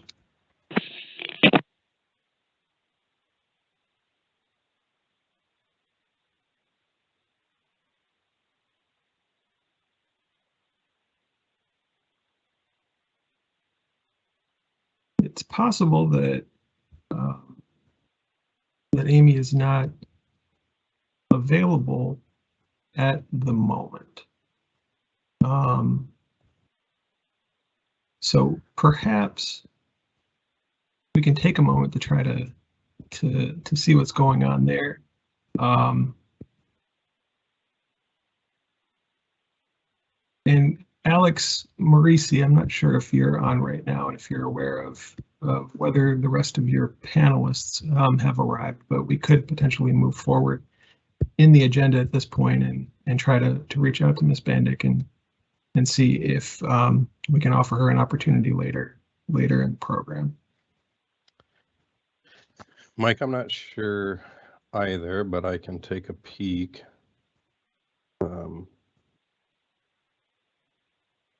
See at least 3. Jeff, are you on the line as well? Yes, sir, I'm here. All right.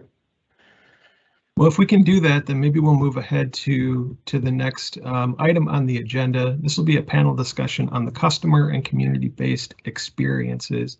It will be led by our moderator today, Alex Marisi. Alex is the manager of the Energy Security section at the Public Service Commission. That section's responsibilities include planning for energy emergencies and emergency preparedness. Longtime staffer with a lot of expertise in this area, so I'll turn it over to Alex to introduce the panel. And thank you, panelists, for your flexibility in starting a few minutes early today. Okay, thanks, Mike. Yeah, thanks everybody. I'm glad everyone was on at this time. Yeah, I'm very pleased to moderate this next panel discussing the impacts of outages on customers and communities and the agencies that support them. We have heard a lot so far today on the statistics surrounding outages, their historical frequency, some of the storm response efforts and methods to improve the reliability of the distribution systems. However, it's important that we continue this conversation and understand the impact these outages have on our communities and speak with some of the dedicated individuals that help support these communities and likely know best what they're struggling with. I thought we would start with some brief introduction of the panelists and then have them share, briefly share why this topic is important to them and the work that they do. From there, we'll move on to a panel discussion and then with some time for questions for the commissioners. And I'd just like to remind the panelists that I may direct some questions towards you, but feel free to, speak up or answer any question or topic that might come up, interject kind of at your discretion. To begin, we have Vicki Barnett, who is the mayor of Farmington Hills. Vicki has served as mayor for 3 terms, starting in 2003, 2005, and 2019. She's also served in city council and was state representative from 2009 to 2014. Some of her accomplishments include creating model after-school programs, championing sustainable natural landscaping, and a gold LEED certified city hall. She has also worked with county officials to build a countywide public safety communications network. And I'll just run through everybody and then we can chat. Next is Fred Lewis. Fred has served as the Plainfield Township Supervisor since 2008. He has a civil engineering degree from Michigan Tech and spent the first 10 years of his career in the energy industry, working for American Electric Power. So Fred brings an interesting perspective as someone who has worked both in the industry and also now in the area of public service. Second, and Sherry, I should have checked on the pronunciation of the last name, Vanovic. Am I close? Close. It's Vinovich. Vinovich. Okay. Has been with United Way for 27 years, and all of those years in the 211 department. And it's interesting talking to some of the folks from 211. I just had no idea that 211 has been around this long. I thought it was more, 5-10 year kind of system, but apparently it's been along for a couple decades now. She's the director of programs and services, which include 211 and the VITA program, and serves on the board of the National Alliance of Information and Referral Systems, called AIRS, and the Michigan 211 board. Sherry is also involved in national committees around national disaster planning, and has assisted nationally and locally in responding to hurricanes and wildfires and floods, extreme weather, and all types of disasters that affect our communities. And lastly, we have Lieutenant Jeff Yonker, who is a 23-year veteran of the Michigan State Police. Lieutenant Yonker began his career as a trooper in Grand Haven, and later served with the Criminal Investigation Division and Training Academy. Lieutenant Yonker is currently serving as one of 8 district coordinators assigned to the Michigan State Police Emergency Management and Homeland Security Division. A significant portion of his duties involve work with local emergency management programs and functioning as a liaison between the state police and local emergency management personnel, helping to ensure their needs are met during various events. So with that, I just really wanted to start with a brief response, maybe from all the participants, on why this topic is important to you and the work that you do. How do outages affect your communities and the people you try and serve, and the work that you try and accomplish on your day-to-day mission? And maybe we can start with Vicki and just run through the group, and then I have some more specific kind of questions. Okay, I did start with some planned remarks, but I'll kind of go off the cuff here. But first, I want to address a question that Commissioner Paratek had in the prior session about lowering the cost of moving lines to underground, recognizing that underground lines are not a panacea. But in our discussions with DTE in Farmington Hills, we have a road millage. And with that road millage, we have a 5-year capital improvement plan for redoing all of our roads and storm systems. And in that process, we do tear up streets and then we do replace them. So we have offered to share that information and our 5-year capital improvement plan on the neighborhoods we plan on going into, to work with DTE so that they can come in and move their lines without having to bear the cost of tearing up the road and replacing it, because we are already going to do that. And again, I want to point out that underground lines are not a panacea, because one of our major clear weather outages happens to be in a neighborhood that does have underground lines. So that's a problem. But more importantly, this particular summer has capped off a 15-year problem that we have had with DTE in the city of Farmington Hills.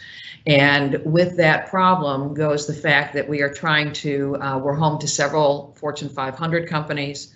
The pandemic has changed the way people work and learn, and electric power and reliable electric power is certainly something that our citizens and our business owners rely on. With the outages of this summer, and I can go through those and discuss how terrible they were, and our history with promises made and promises broken with DTE, as well as the rules that call for reimbursement to citizens and to business owners and how inadequate they are. And I'll be happy to bear that out over the last 15 years as well as we go on with answering questions. But we have several people that have had to lose hours of work, businesses that have been unable to work out of their homes. Indeed, businesses that do a lot of research and development being totally shut down for long periods of times. And several of our schools that opened up in August had to shut down because they were in neighborhoods where there were severe and prolonged power outages. This doesn't just affect the citizens in terms of inconvenience, but there is a real health, safety, and welfare component that was briefly discussed by Attorney Moody for Dana Nestle's office. And that impacts our residents in terms of health, safety, and welfare in lost medications that have to be refrigerated, including insulin and other life-affirming drugs that people need. We have an elderly population in this community that relies on oxygen and other electric support mechanisms. And when they are out of power for an extended period of time, it does endanger their lives in a very direct way, as well as putting our citizens in almost a panic this summer, because many of these outages occurred during what DTE lists and you consider catastrophic temperatures of either an actual or real field temperature of above 90 degrees. And when that happens for an extended period of time, the impact on the community is we open cooling centers, which we normally do, but in a pandemic, it makes it very difficult for people who want to go to cooling centers to feel comfortable doing that. And it also severely impacted the way that we have to respond to the issue. It costs us a lot of money whenever there's a down power line. We have to station either a police officer or a fire safety crew to that area, which takes them out of service in running ambulances and responding to fires and other community needs. During one of the major storms on July 7th, our dispatch was overrun with calls, as well as our city hall overrun with calls. And while people, when the power is out on a chronic basis, don't necessarily turn to DTE, they do know their mayor's phone number and they do call me. And unfortunately, I have to give them the same response time and time again. We're working on it, we're working on it, we're working on it. And indeed, we've been working on this since I was first elected mayor in 2003. So the cost is high in terms of lives and livelihood. The cost is high in terms of inconvenience and danger during high temperatures. And indeed, this winter, if we're expecting colder and wetter winters, then we may end up with ice storms that take down major power lines. This also affected a highway, I-275, one of a major thoroughfare through our community that also services Wayne County as well as Oakland County. There were down power lines which took the highway off service for several hours, and we had to station crews there to make sure that people could turn around and direct traffic. So that's just my opening salvo here, and I'll get into more detail as the questions come in and you ask them. Thank you, Vicky. I appreciate it. You probably did answer some of my prepared questions, but we'll get into further detail later. Thank you so much. Fred, how about we move on to you, give just a brief response to maybe how electrical outages affect your community and the job of being a township supervisor and supporting your community. Well, I want to first thank you for inviting me into this and to this opportunity to provide a rural perspective to this situation. We've been dealing with it for a number of years. It's nothing new to us. We get outages on a regular basis, have gotten outages on a regular basis for decades. I've had a business in this area. I'm a restaurant owner myself, in addition to the supervisor's job. I should say I work for my wife in the restaurant in addition to the supervisor's job. And as such, we are very highly affected by power outages in general. I mean, as a business owner like that, the only thing you can really do and what you plan on is you end up buying a generator to be able to cover yourself, because it's the only protection you can really get. We had a number of issues with outages that had gotten more and more frequent over the last, probably during about a 10 to 15 year period, from the mid 90s up until about the mid 2000s. There was just, I mean, every time a wind would blow, the wind would blow, you'd have an outage, period. It was that simple. So, people are impacted by it. In the rural communities, one of the things that you have is, whereas we have a lot less numbers of people that will be impacted by an outage, the impacts themselves are still felt the exact same way. The loss of power, the loss of food, the loss of cooling, the loss of heating.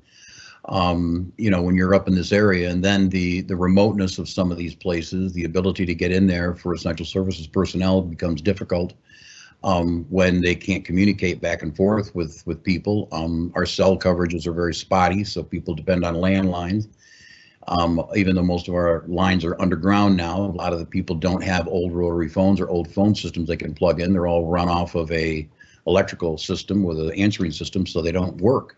If you're not ready for it, not prepared for it, that puts them incommunicado with everybody and anybody. So, but we still have the same issues. An outage is an outage, no matter how you slice it or dice it. And the ability to get these units back online isn't something that is easy in an area such as ours that have, you know, our township, my township is the size of 3 sections. So I've got 108 square miles that we cover.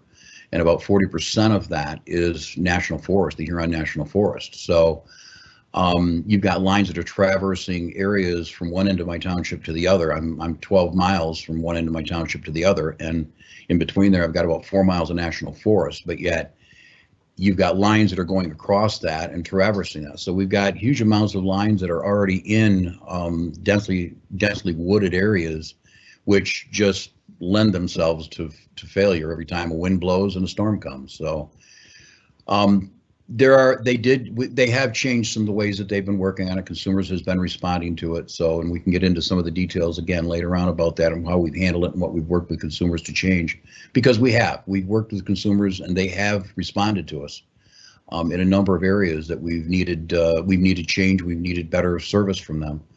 And we can get into the details of that in a little bit, but basically I just want to say thanks, and I look forward to getting into some of those questions and answers on this. Great, thank you, Fred. Appreciate it. Sherry, let's move on to you. Thank you. And I want to reiterate what Fred said. Thank you for inviting us and letting 211 have a voice at the table. We serve the entire state of Michigan, so we're dealing with urban and rural, and we are also dealing with folks that are the most impoverished in the community, and that. So our issues are different than others that are in the panel discussion, and that, you know, you and I, when there's a power outage, you know, we can leave the community and go stay at a hotel. These families cannot. They lose their food, they lose their heat, you know, whether it's polar vortex or high heat indices, and that, you know, they're looking for cooling shelters, heating shelters. They don't have access to the internet.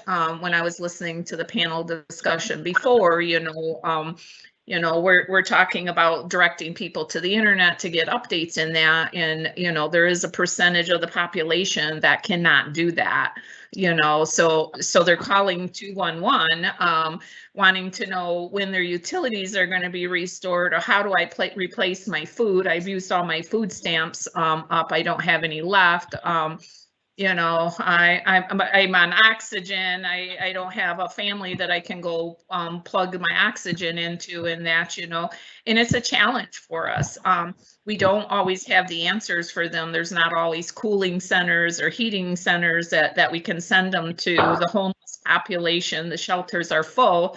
And the consumers, the utility companies aren't always updating us on what the situation in that is. They're telling us to direct callers to the website, and it's like, well, we can't direct callers to the website. So I appreciate this discussion. This is near and dear to my heart. You know, responding to disasters has been part of my role for many, many years, and you know, we can always do better. So I appreciate the discussion. Thanks, Sherry. Just out of curiosity, does 211 have direct contact with the utilities to receive updates on outages, or how does that work? Do you tend to reach out to them, or? We honestly, we go online and we get our information through the website and that, or we listen to the local media and that. We are not getting updates, you know, and I you know, they're busy. I understand that. But we're getting, but we're also the ones, the residents or customers are calling us for answers. So, you know, that is something that could be improved upon is, you know, communication, because, you know, the utility companies are good at when somebody's either without utilities or unable to pay their bill or whatever. I mean, all of their all of their marketing materials say to call 211. You know? So they're good at directing folks to us, but we're not always getting the answers that we need to answer the questions. Okay, thank you. And Lieutenant Yonker, thanks for joining us today and for joining another one of my panels. I really appreciate it. Not a problem, Alex. Good morning, everyone. Privileged to be here this morning. As indicated, I'm a lieutenant with the Michigan State Police Emergency Management Homeland Security Division. We're one of two entities in the country that has emergency management housed within the state police. So we have, as mentioned in my bio, there's 8 district coordinators throughout the state, and basically we are the eyes and ears for local emergency managers, college and university managers, to communicate needs back and forth between our division, which also houses the State Emergency Operations Center. So we're kind of the messenger, if you will, between local emergency management programs and our state emergency management program. So during an outage, we're continuing monitoring the situation, staying in contact with our EMs to make sure we're helping them to get their needs met. So that's pretty much our function. Again, eyes and ears for our emergency managers. Great, thank you, Lieutenant. So all of you have covered a little bit of some of my questions, but a couple things jumped out at me in your intros, and that's kind of the issue of, I don't know if it's social equity or just how these outages impact members of the community that don't have the financial means that others have.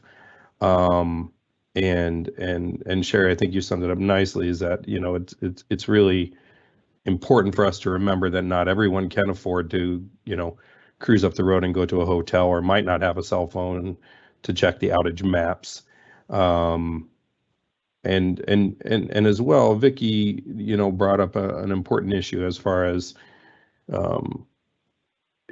medically fragile individuals in the community that might rely on life-saving machines. And so I was hoping maybe, if we could talk a little bit deeper about those issues. The commission worked a while ago with some community interest groups and with other state agencies, state police, and the utilities to help the medically fragile in the state, and requesting that utilities register those individuals if they fill out the proper forms, get proper documentation to send into the utilities so they could be, put on essentially a medically fragile list, so that while they might not be restored any quicker, they might be looped into an improved prioritization schedule if possible, but at the very least that some of that information could be shared with state police or with local emergency managers. So I just wondering, and either of those topics that kind of is more of a social justice topic on how this affects lower income communities, or kind of the health, if anyone wants to dig a little bit deeper into that, I'd appreciate that. I'd be happy to address that. We do have a list of some fragile individuals through our police department, because we do a lot of community police work.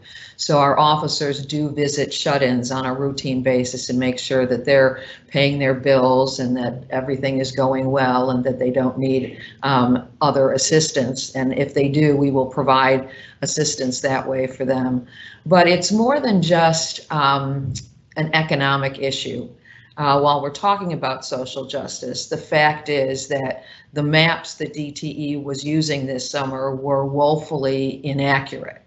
And part of that was due to the cell service that they were using also being down. So their maps were not correlating properly with what the actual outage areas were and the chronic nature of some of these outage areas. So people would be told their power is going to be on at 4. It didn't come on at 4. It came on at 5:30 p.m. Then it went out at 6 p.m. and DTE already said, well, their service is fixed, so we don't have to go back in there. So that was a major problem for us during this summer. But getting back to people who can't afford cell phones and don't have access to the internet, and are in socioeconomic plight that may be different from the average middle class or affluent individual. The regulations do provide for some kind of credits to individuals, and I do want to talk about that real briefly because, as many of you are aware, the rules are very outdated and the compensation is woefully inaccurate. I mean, inadequate. So, for example, Rule 44 states that an electric utility that fails to restore service to a customer within 120 hours, that's 5 days, 5 long, hot or cold days, after an interruption that occurred during the course of a catastrophic condition, can get the greater of $25 credit or up to their monthly bill. Well, that's not happening. In addition, with smart meters, citizens should not have to ask to be reimbursed that credit because the utility companies already have smart meters and know who's out and for how long that they're out. Rule 45 offers the same credit for an interruption of 16 hours or more during a clear sky or a blue sky event. That's not occurring either. People are not getting reimbursed for that. Rule 46 addresses recurring outages in the same circuit for repetitive interruptions of more than 7 interruptions in a 12-month period. Again, as far as I know, in dealing with DTE and these chronic outage areas that we have several of in Farmington Hills, their credits are not coming in. And if they get a credit, it's only 1 credit, and sometimes they really deserve 2, 3, 4, 5, or more credits. And Rule 47 obligates the utility to provide a customer with more than 1 billing credit a month if there is another qualified outage. That's also not being done. So regardless of what socioeconomic condition you are in, the utility company, DTE, is not following through even on the basic rulemaking credits that they ought to hand out to individuals who are suffering outages. And if you are in an ill condition or a fragile condition, the suffering through heat events or cold events, and if you're in an area, and mostly in terms of rural areas, we do have some pockets of our city that don't have sewer and water. When you don't have electricity, you don't have water either. And that is a very dangerous condition for many individuals who live in those areas. And most of those are our older sections of town.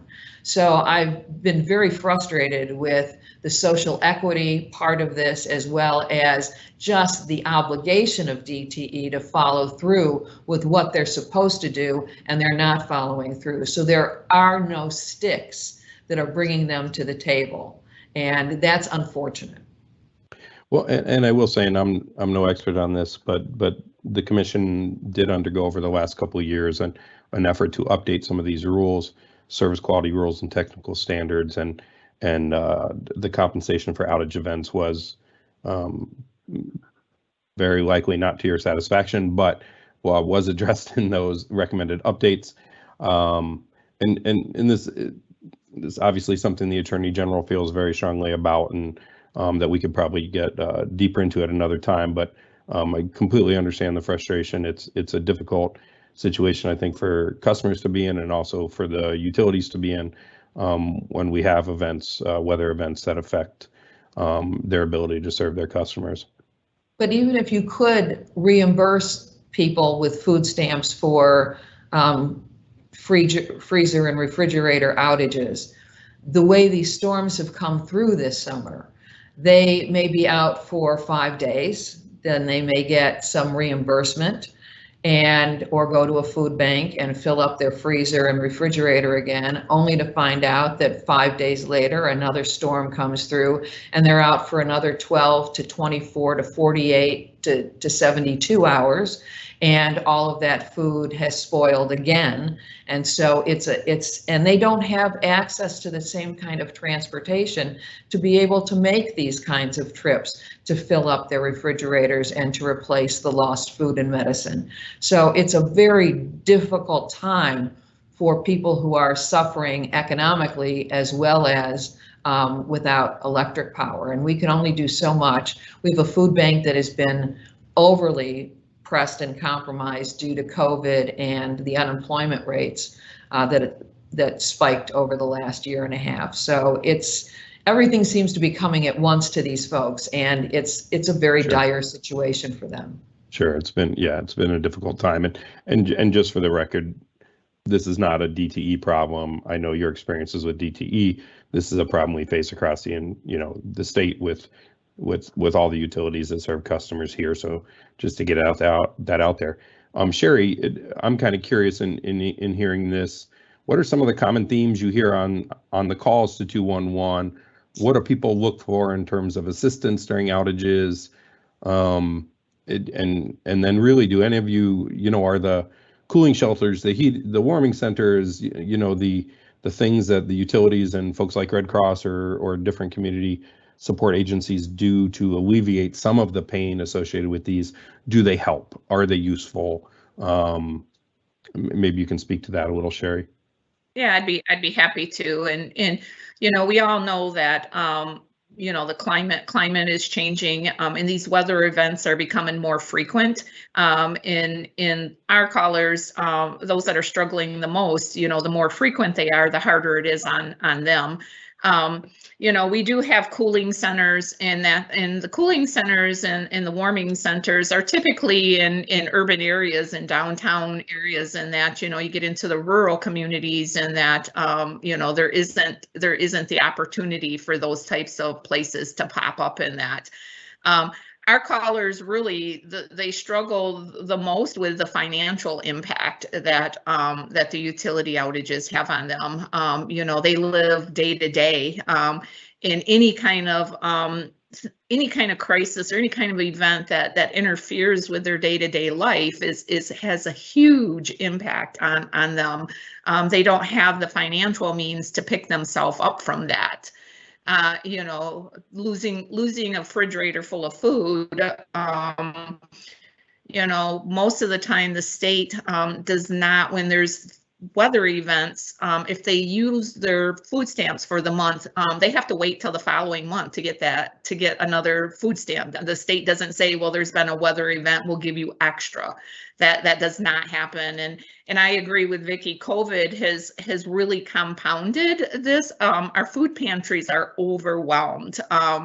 They can't keep up with the demand. If you lose a whole month's worth of food and you can go to a food pantry, what you're going to get is 3 days supply, and it's going to be 3 days of what the pantry has. And most times that's staples. It's not protein. It's not, that kind of stuff. Medications, families are lose their medications that have to be refrigerated. You get into diabetic medications and that have to be refrigerated. They lose that. They can't get them replaced. There aren't a lot of community service programs that help with prescription costs, unfortunately. So it's hard when we get those calls. It's really, really hard because the communities do the best that they can, but there's not the resources to meet everybody's need that loses during storms. Understood. Thanks, Sherry. Yep. Lieutenant Yacker, I was wondering if you could share with us what a local emergency manager, say in your district or in another district, what they're tasked with or what they face during a long-term electrical outage. How are they called upon to help support the community? Yeah, certainly. Our local EMs they wear many different hats. EM and fire seem to be two entities where when things go south, they're heavily relied upon. And their responsibilities vary depending on the size of the jurisdiction, the means, the available resources they have.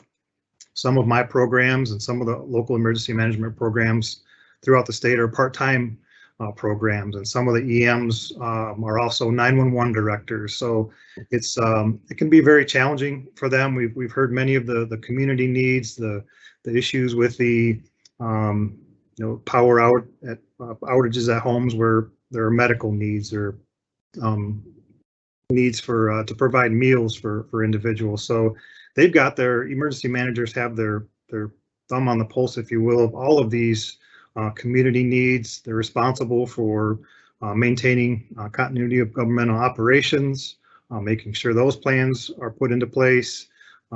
Sheltering is also a huge issue. We've heard a lot of discussion about sheltering, particularly with the warming or cooling shelters. So managing those, making sure those centers are up and running, making sure they have their needs. Do they have power? Do they have a generator going? Do they have fuel for the generator? Is there a potential for evacuations or other things to spin up where transportation will now become an issue? Do we have fuel for those vehicles? Things like that. And they work hard to maintain their local emergency, local energy assurance plans. They're working on those. Those are living documents. So again, if I can ask you a question, it was either Vicky or Fred mentioned, and this is something that came up in some of our technical workshops when we were looking at the updating the rules. What's the impact that the down power lines have on fire and police to help, preserve the safety of the community and make sure no one hurts themselves? How big of a resource draw is that for you all? It's a huge draw on the local programs. It was alluded to earlier. Some jurisdictions might only have 1 or 2 patrol vehicles on during a particular shift. And if you pull one of those, just one of those to sit on a line, that could have a huge impact on response to other issues, because unfortunately, as we all know, when a power outage occurs, other day-to-day things don't stop coming in. So, the 911 centers are still handling emergency calls, various calls for service. So when those resources are tasked to sit on a down line, obviously they're out of play, which puts a strain on the resources. Maybe having to pull in assistance from other jurisdictions and whatnot. So it does create a strain on the local programs. Yeah, if you don't mind, that's one of the areas that we have a real issue with up here, and that when you talk about the officers and the ability to respond to down power lines, we don't have any law enforcement that services directly Plainfield Township. The state police are our law enforcement. Our county sheriff doesn't have a road patrol, nor do we have any local police force. So anything we get is courtesy of the Michigan State Police, and they do a wonderful job. They've always have been, but they're covering out of West Branch. They're covering a 4-county area, so they're stretched pretty thin in the areas that they're covering here anyways. So we're left with our local emergency services personnel, which are basically our township personnel, which is our fire department. And we're lucky enough that we have implemented an MFR program, because we can't get ambulance service up here because nobody seems to be able to get ambulance people to cover anymore. So we've got our own MFR program that we put into place in our community. But everything is a volunteer basis. All of these are volunteers. None of these people are on full time. There's nobody that you can depend upon to say, I've got so-and-so covering today, and they're going to be able to respond in the event of an issue. So we're purely at the whim of the needs of the people, of the ability of the people, and the good hearts of the people that are volunteering to do this, which is great, because we've been very lucky and very, very happy to say that we've got enough people that have been filling our ranks with that. But it's not true in all rural municipalities around here. There are many people, many rural communities are struggling to get enough volunteers to fill the ranks of their firefighters. And when these guys go through this up here, they've got to go and get Fire 1 and Fire 2 certified, which means they're going to take their own time to go to these classes and get these certifications and maintain these, as well as then volunteering to go ahead and fight a fire in your local community. So when they get called out and the call is to set on a down power line during an outage, that pulls them out of the ability to respond to any real needs, fires, anything else, people that are injured and hurt, anything that is going on in addition to that. Setting on a line just because it's down and out doesn't help us anywhere. And I guess these are some of the questions that I've been trying to been worked through with the smart meter system that we've got now. It's much easier for them to identify where the outages are. They know exactly who's out and who's out for how long, and so on and so forth. Does that also allow them to identify if a line is dead? Because if that line is non-energized, then it's nothing for our people to get it out of the way and make it safe for our local people, our local residents to traverse that area. But we can't do that until a person from consumers comes out and certifies, yep, that line's dead. Here, we can move that off to the side, and now we can release you.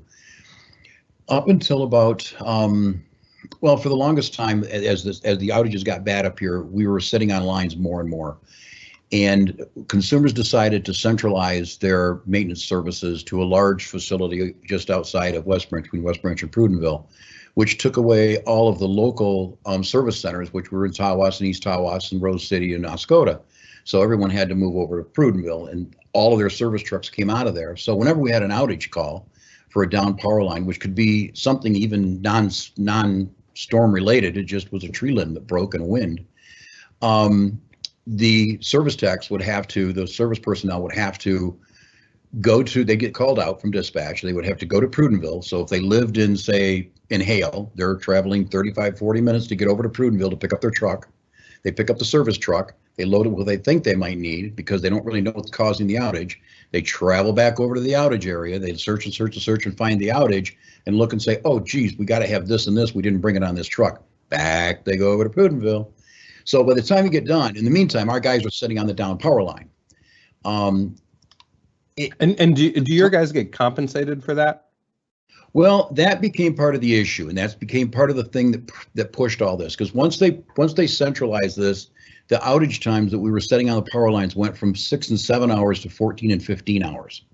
So the crews are setting on, our crews, our fire department guys are setting on there for 14 and 15 hours of crack, just sitting there, waiting for consumers to come out and shut them down. So we finally said, myself and a couple of other township supervisors got together and said, this, enough of this, we're done. So we went to consumers and said, here's the deal. The cost of a fire rig, the cost of our guys, the cost of the township, blah, blah, blah, $700 an hour. They came back and said, wait a minute. He said, yeah, $700 an hour. So that's the cost to set on those lines, which, I mean, you know, you're looking at 10, 12 hours, and you do that, you know, 3 or 4 times a month. It's kind of like, okay. So consumers finally said, wait, that's not the way to do it. We said, but that's the way we're doing it. That's our service. That's, we're going to put it back at you. They said, well, let's discuss it. So we did. We had a number of meetings with consumers. In the end, they decentralized. They've opened back up satellite offices in Tawas. So the response times have gone back up, or gone down as far as our guys sitting on the lines are not there as long.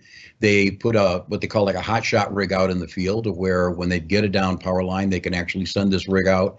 The guy can pop a breaker and make sure the line's de-energized and just cut our guys loose. And in addition to that, the biggest thing they've done is they opened up a communication line directly with their dispatch, not just through our central dispatch at 911. So our fire chiefs have a direct line to get an idea as to what to expect.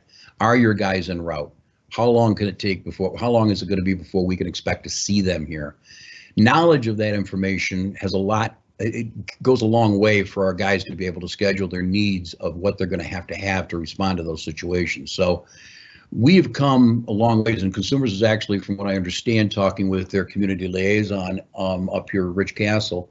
They're looking at implementing this on a statewide basis to be able to get this communications better with the individuals that are out on the front lines, as how long it's going to be, how quickly they can expect to see somebody out there to relieve them, and get consumers out there to make sure that this is, you know, free or safe and be able to move on. So, you know, we have an unfortunate, you know, I hear Vicky talking with the DTE thing, but we've actually got a really decent relationship with consumers, and they've responded really well when we've come up with issues. Sometimes it took a threat, but hey, well, however it took to get there, we got there. Okay, that's what the bottom line was. A little bit of carrot, a little bit of stick, right, Fred? Yeah, a little bit of carrot, a little bit of stick. We're looking at solving a problem. We're not looking at anybody getting beat up here. We're just looking at solving a problem. Nobody wants an outage. You know, you talk about the effects that it has. None of us have up in our area. I mean, they got city water over in Osco or Tawas, West Branch, or Tawas, East Tawas, and Oscoda. But my community here in Hale has no city water. So needless to say, every time there's an outage, what we don't have is we don't have water.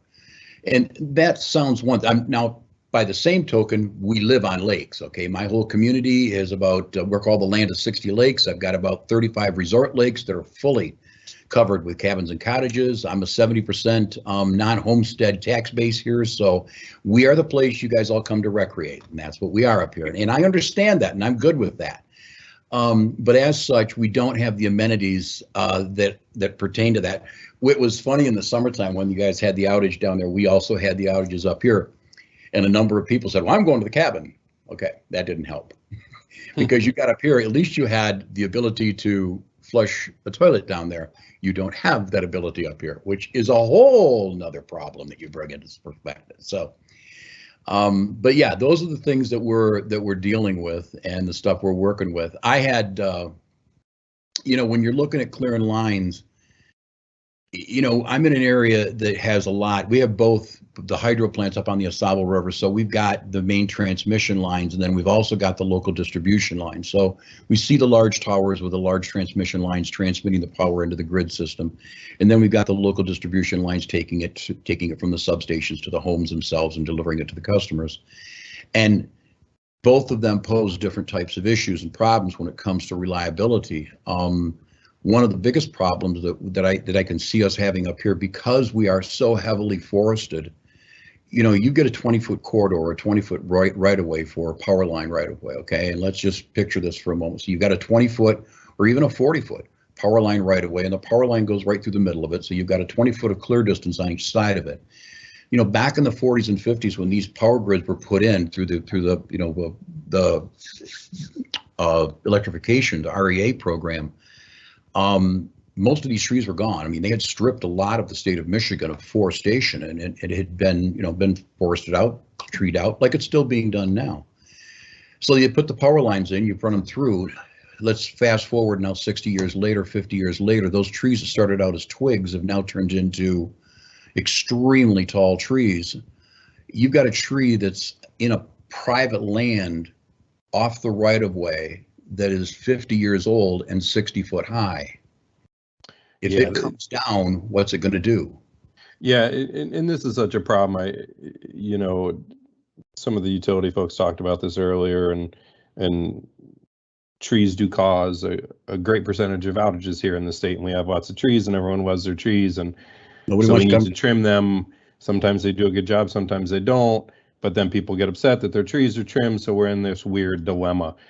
I will just put a pause. I have some more questions, but being that we're going to have Cub come back and speak, I want to make sure the commissioners take a cue from Pat Poley, my boss, and make sure the commissioners have enough time to ask questions. So I'm going to put a pause on things right now, and I think we'll open it up with Chairman Scripps, and I believe he has a question for the panel, and then we'll work through Commissioners Phillips and Paratek.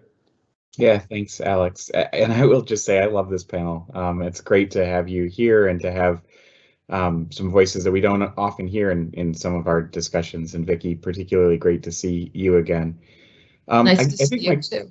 I think my question is to you and Fred. And Fred, I need to tell you, I stopped in at the Bears Den on camping trips with my kids, so it's always good. I think that's your place. Thank you. I am interested in sort of how we can think about prioritization. Obviously, there's some challenges all across the system. And as Alex mentioned earlier, it's not just one utility. We have a sense, I think, sometimes of where the biggest problems are. In the work that we, or the order that we put out in August, we asked for worst performing circuits and best performing circuits just to get a sense of sort of where it's working and where it's not. But I know, and both of you have talked about sort of the interactions you've had, Vicki, with DTE and Fred with consumers. And Fred, I'll say that we reached out to you because we did a poll from sort of where we're getting complaints and comments with our customer assistance division, and hail jumped out. And I think it surprised us because it's not, we hadn't heard that. But sort of, the numbers tell a story that's pretty, we were surprised that there were that many full-time residents of Hale, honestly, based on the number of complaints that we got. So, but as you're thinking about this, from local government, how you get the attention of utilities, and then more broadly, how we prioritize, given that there are real challenges across the system. I'd love to hear your thoughts on what's worked and what hasn't, and then, how do we make sure that we're going to the places that need it the most? Do you want me to go first, or do you want, okay.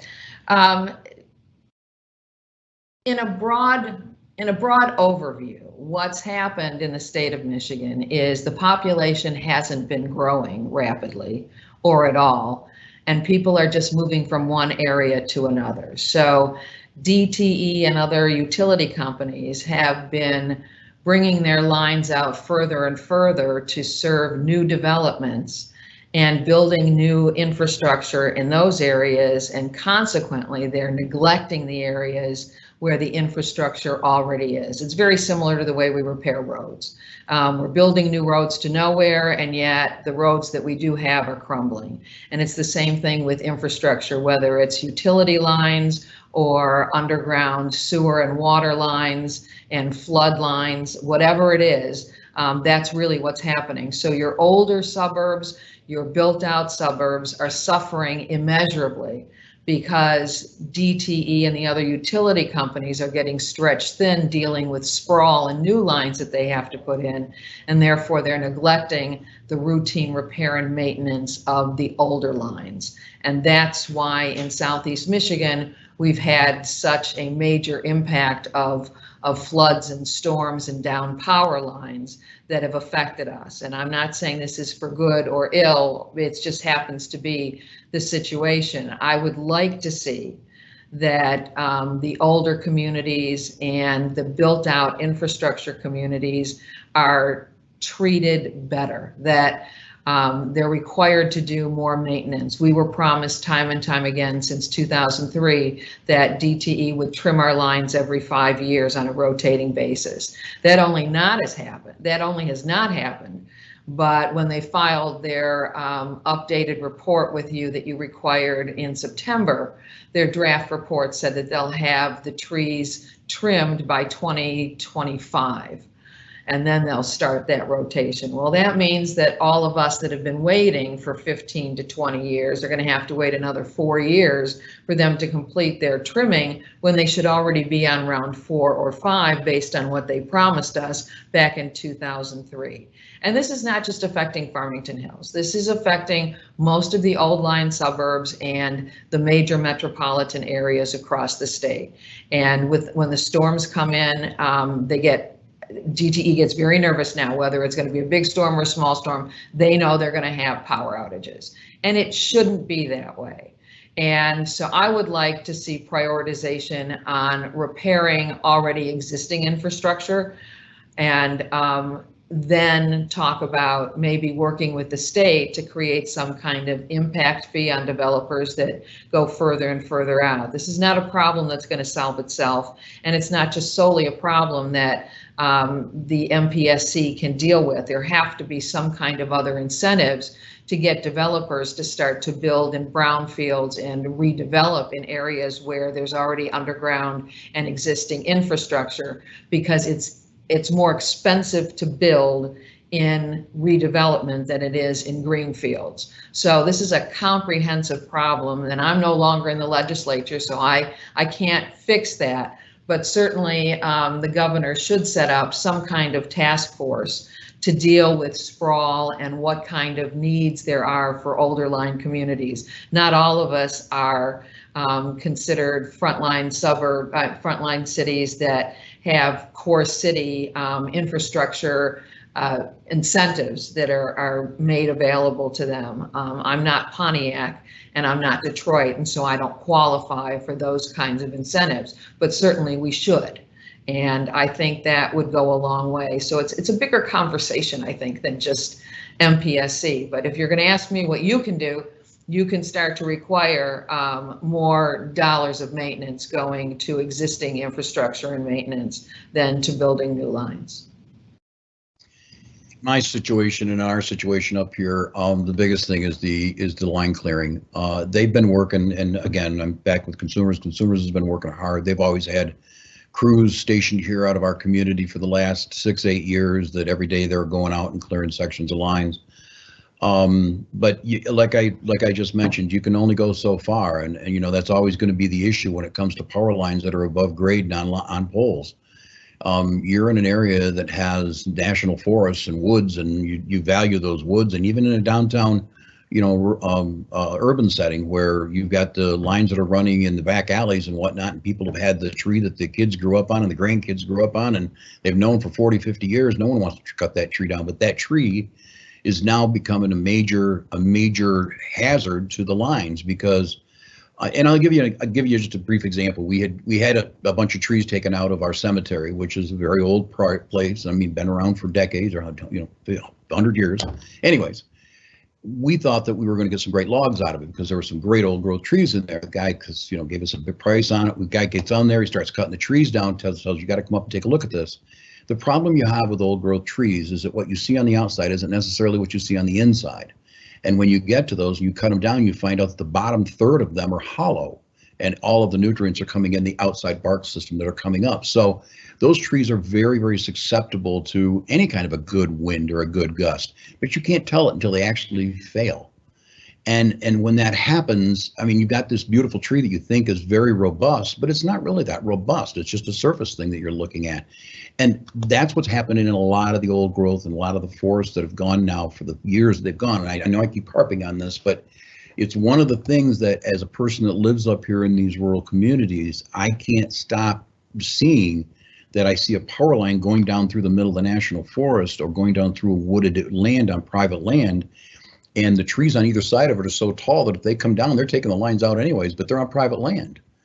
So you get back to how far do you allow the utilities to go back? Do you let them, and how much are you going to pay them and how much are you going to allow them to write into their rates if they say, okay, if I go onto that private land for another 10 feet and take those logs and drop them down, who's going to cover the cost of that? Because it's all about that. It's all about those expenses that they're going to have to incur as a result of doing that. And then the private landowner themselves saying that it's okay. So it's kind of an overlapping of responsibilities and problems. Nothing that is, it's not a linear issue that you're just going to say that's the solution to. It's a multifaceted problem that's got to be looked at and dealt with as we go on. And as you say, with the issues with climate change, the storms getting stronger. I mean, I don't know about you, but I don't recall some of the intensity of rainfalls that we've been getting lately. I mean, the inches per hour. I mean, rain coming down so quickly that it's just flash flooding, not able to infiltrate and running off is just crazy. And I don't remember them as frequent as they are now, but that all works towards, basically undermining root systems in these trees, undermining the baseability of these things to hold up. And you can cut only so much until you're actually at the limit and say, I've gone as far as I can go on cutting this. You guys, what else can I do? Underground lines up here, that's not going to work. We've got way too many miles in between places to throw underground lines in up here. So that's just not our answer up here. But, I don't mean to cut you off, Fred. Sorry. That's okay. I wanted to let you know also that we have in our planning department, we've also are starting to work with our landscape architect that oversees all the planning developments in the city to communicate to residents what kind of trees we can plant around power lines that won't interfere with the power lines to replace landscaping so that we can start to work together with DTE instead of at cross purposes.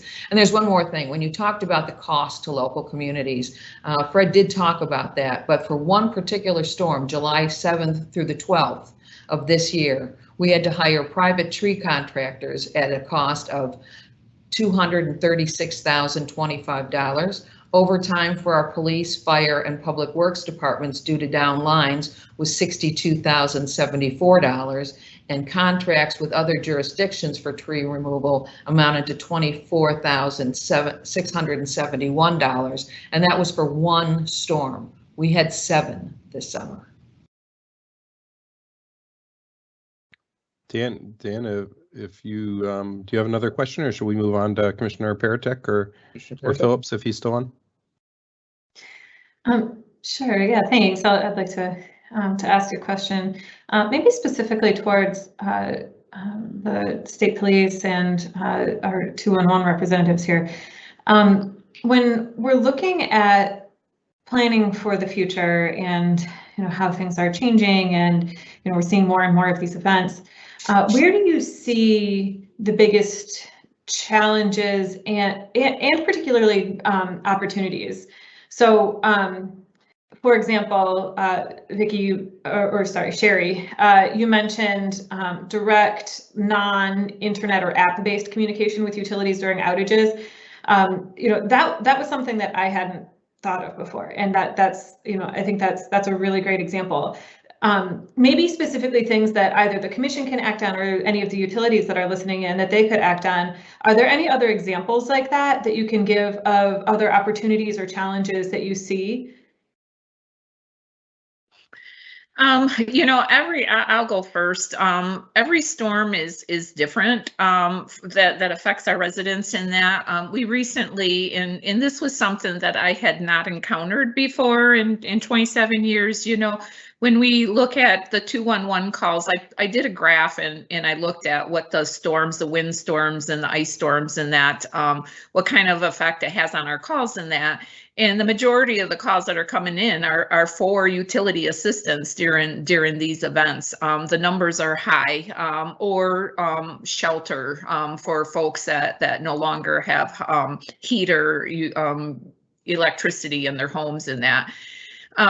We just experienced a tornado through Lake County this summer, and we all know Lake County is one of the most impoverished counties in the state. And my center serves Lake County, and we were getting calls. Yes, the trees are a huge problem, but we were getting calls of folks who their meters had been ripped off of their homes because of the lines, the trees and that were coming down.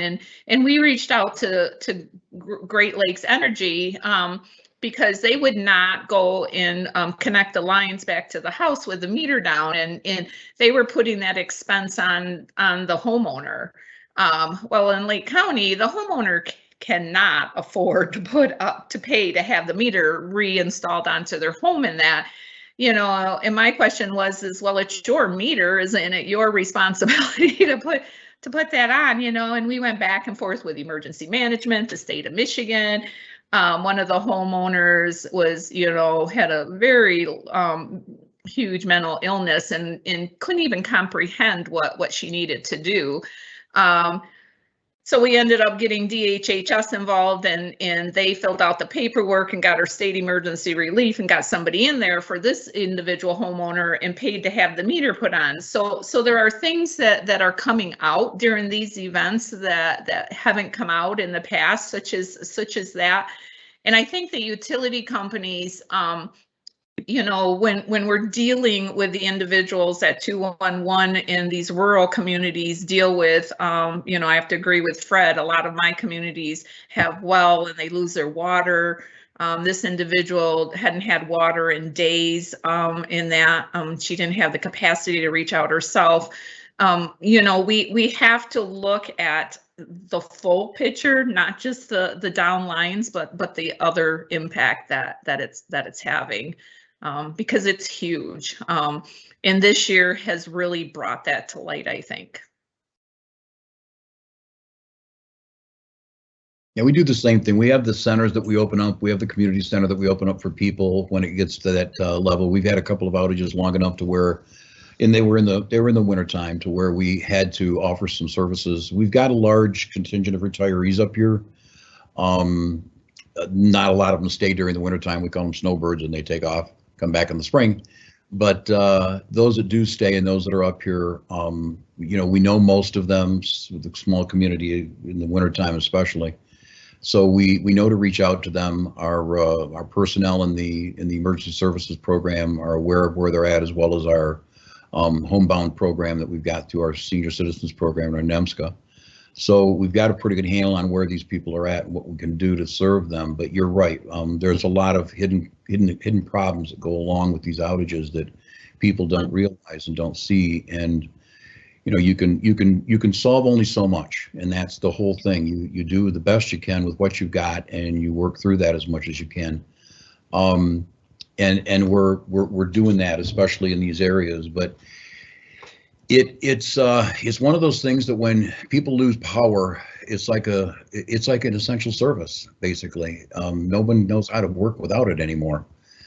And so it's tough for them to respond. It's tough for them to get their head around, well, what do you mean there's no power? Especially if they've come from, a lot of the people that have moved up here lately as a result of COVID have come up here to work remotely. And this, I know that the urban areas have outages, but they're not as frequent as we get up here, trust me. And German scripture, right, we do have a lot of outages, and we do have a lot of complaints from people up here about that. But that's because we get a lot of outages. I mean, it just happens, which it's just the place we live in and where we're at, and around these lakes and whatnot. It just I had an outage caused by a beaver. I mean, it's just the way things are. It took the entire downtown area out for a day and a half because it decided to take a tree down next to a main line, and a beautiful sunshiny day in September, and down the line came right on the main distribution and took out downtown. Everybody's trying to figure out there's sun in the sky. There's not a cloud out. What happened? The rural areas are a huge problem, and then you get into the Upper Peninsula, which we tend to forget about. But and that's even more rural, and the impact up there is huge. On these, their weather is even more extreme than it is for us in the Lower Peninsula. And I agree, urban areas, yes, it has a huge impact on the resident, but they have more options and opportunities than the rural areas have. Yeah, I don't have any. I have no place to send people. I don't have a hotel. I have nothing around here, so it's not like they've got an restaurant. Yeah, Well, the problem with a restaurant, and I agree, but here we are. No well, no restaurant. Yeah. Okay. You're allowed by the health code. You've got to get everybody that you currently served. You've got enough time to be open to get them out and gone, and then you have to shut down because you have to be able to.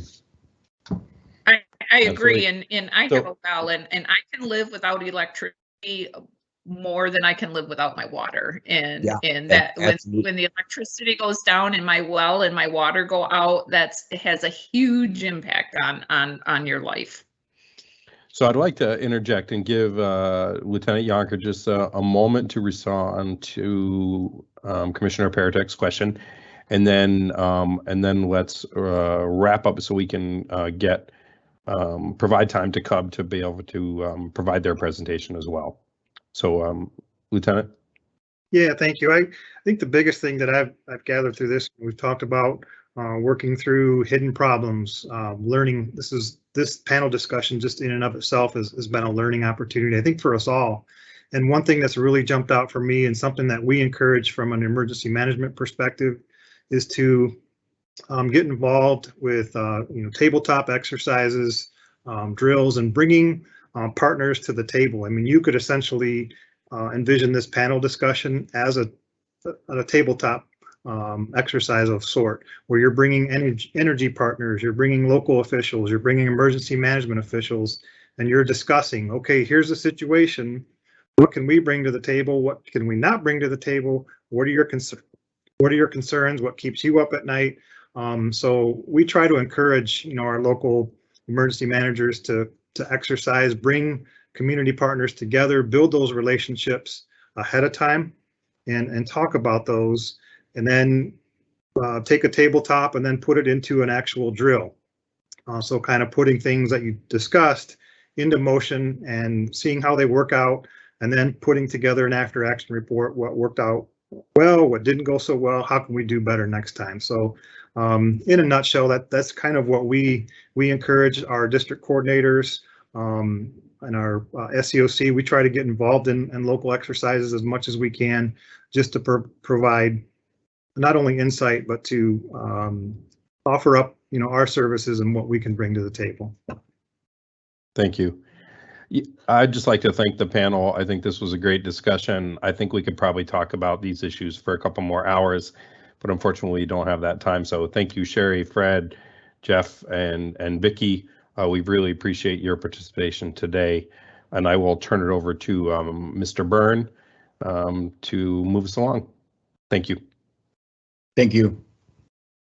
Thank you, Alex. Echo your appreciation for all of the panelists today. That was a really excellent discussion. It's been noted that this is a lot of fresh perspectives that we don't typically see as part of our conversations at the MPSC. So hope to be able to continue to engage with all of you.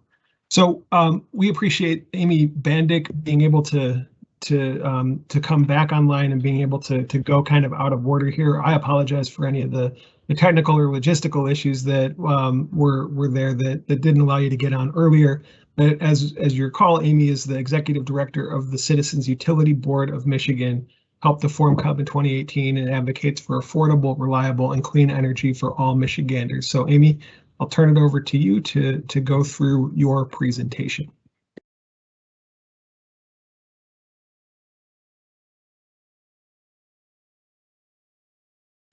I know you're there. I see you there. You may still be on mute.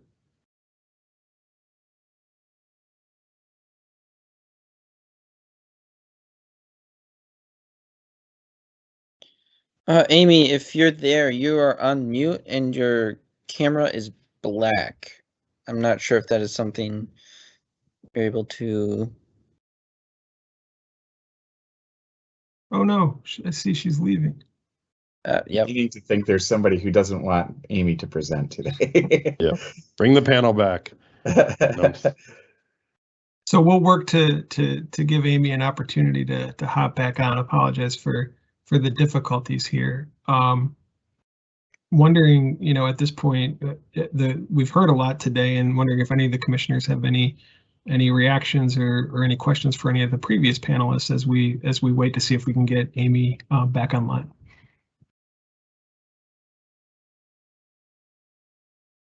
Yeah, I think I can just provide maybe a little bit of some of the wrap up and next steps. Oh, okay. I think we.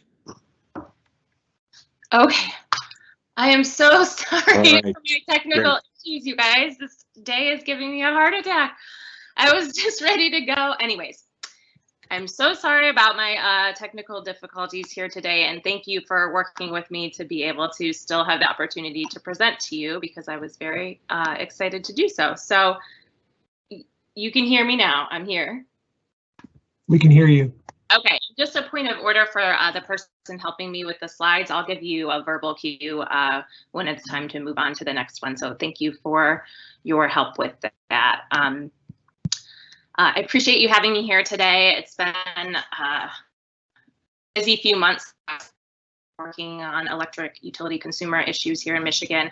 But I'm here to talk about what comes next, specifically what comes next for the state of electric reliability in Michigan. I'm going to give you a little preview of the upcoming latest edition of our utility performance report. So this is our annual scorecard that's showing how Michigan utilities compare to utilities around the country on reliability metrics, the affordability of energy, and environmental impacts. So like the previous reports that we've done, this one is based on data from the Department of Energy's U.S. Energy Information Administration, the EIA. The latest data in this new report is from 2019, so it doesn't include any of the outages from this summer. The biggest takeaway from these reports that CUB has been emphasizing is that vast majority of the country and our neighboring states, that Michigan customers pay some really high rates for poor electric reliability, and those trends have been consistent for at least the past decade. So the new report shows that these trends are continuing, and compared to the previous year, actually worse, that we looked at, actually worsening. If you want to go to the next slide, please. Okay. I'll start with the customer average interruption duration index, KD, which is the metric that Michigan utilities have really struggled with the most. This measures how long it takes the utility on average to restore power after an outage. So in 2019, KD for Michigan utilities was 5.92 hours, worse than the 5.32 that it was in 2018. So that makes Michigan the third worst out of the 50 states in terms of average outage restoration time, behind just California and Maine, and a downgrade from 8th among the states as it was when we looked at it in our last report. Those numbers are including major event days, which is probably why California did so poorly due to the forest fires in 2019. If you could go to the next slide, please.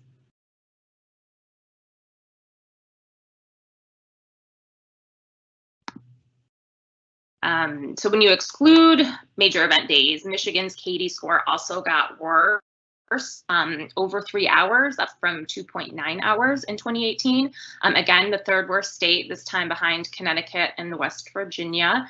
In 2018, Michigan was the second worst state for KD, excluding major event days, behind West Virginia. And next slide, please. Thank you. So now I'll address the other two common reliability metrics, SAIDI, the System Average Interruption Duration Index, and SAIFI, the System Average Interruption Frequency Index. So SAIDI is KD multiplied by SAIFI. So let me talk about SAIFI first, because I already talked about KD. SAIFI measures how frequently the power goes out, regardless of the duration of the outages. Michigan has tended to score around like the middle of the pack nationally when it comes to SAIFI. For this most recent data analysis that we did for 2019, Michigan is actually the 14th highest state for SAIFI, and the 17th highest state for SAIFI without major event days. So if you could go to the next slide, please. So we still do notably better on outage frequency than we do with outage duration, but Michigan did worse on SAIFI compared to the previous year. So in 2018, Michigan was 24th for SAIFI, so much more in the middle of the pack, with major event days, and 25th without major event days. So if you go to the next slide, please. Let's see. Okay, yeah, so this next slide has KD on the y-axis and SAIFI on the x-axis, and it shows where each state falls on that graph. So this is 2019 data, including major event days. And I think this graph does a pretty good job of showing how much of an outlier Michigan is on reliability. You can see most of the states are kind of clustered in one area, and then Michigan is just off on the, in the upper right corner there. Next slide, please.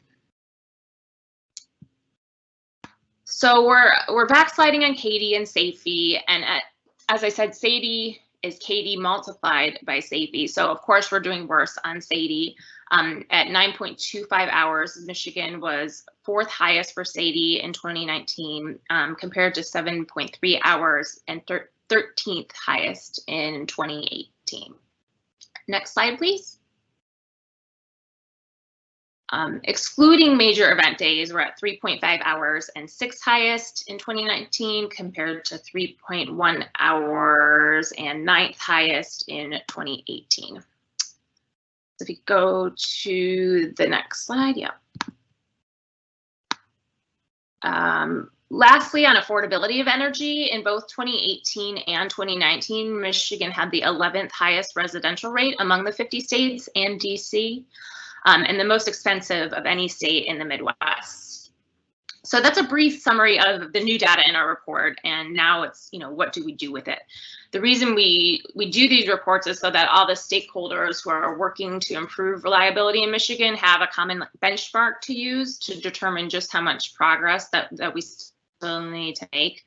So the report it's not just about looking back, it's about looking forward and figuring out what to do about the problem. So with that in mind, I want to switch gears just a little bit and talk about ideas for how to move forward, and in particular, how the MPSC can best help. The new data, while it's in line with what we've been seeing, does lead to some recommendations that are slightly different than what CUB has talked about before. So this is the slide, we can leave this one up. So I just wanted to quickly talk on recommendations that we've already made. We answered the MPSC's request for comments on utility distribution plans by the end of September this year. I think this is the right slide. I'm sorry. Let's see. Yeah, that's the right side. This slide, it just summarizes some of the points that we made in those comments. And first, these distribution plans will affect the reliability of power that customers have to deal with for many years to come. So we think they deserve the fullest scrutiny and the level of fact-finding that can come with a contested case where stakeholder groups like CUB and others can intervene. Second, we noticed that in consumers and DTE's plans, when they talked about performance-based targets, they were focused on improving performance compared to their past performance. The problem with that is the utility can make just marginal improvements on their poor performance on reliability and still meet those targets. And we think that performance-based targets need to be aiming for improvement relative to the national median. So for example, the median KD score for utilities around the country Third, we think distribution plans should have more measures aiming toward anticipating things like circuit failures and other issues that lead to outages before the failure even happens. Much of the plans that we've seen are about being reactive, so responding to problems and dealing with them after the event happened. That's necessary, of course, but there's also technological advancements in software that would allow a utility to automatically detect, upstream conditions that can lead to downstream reliability events. We are not aware of any Michigan utilities that have explored the use of this software, and so I'd like to see more investment in proactive approaches going forward. And so if you'd like to go to the next slide.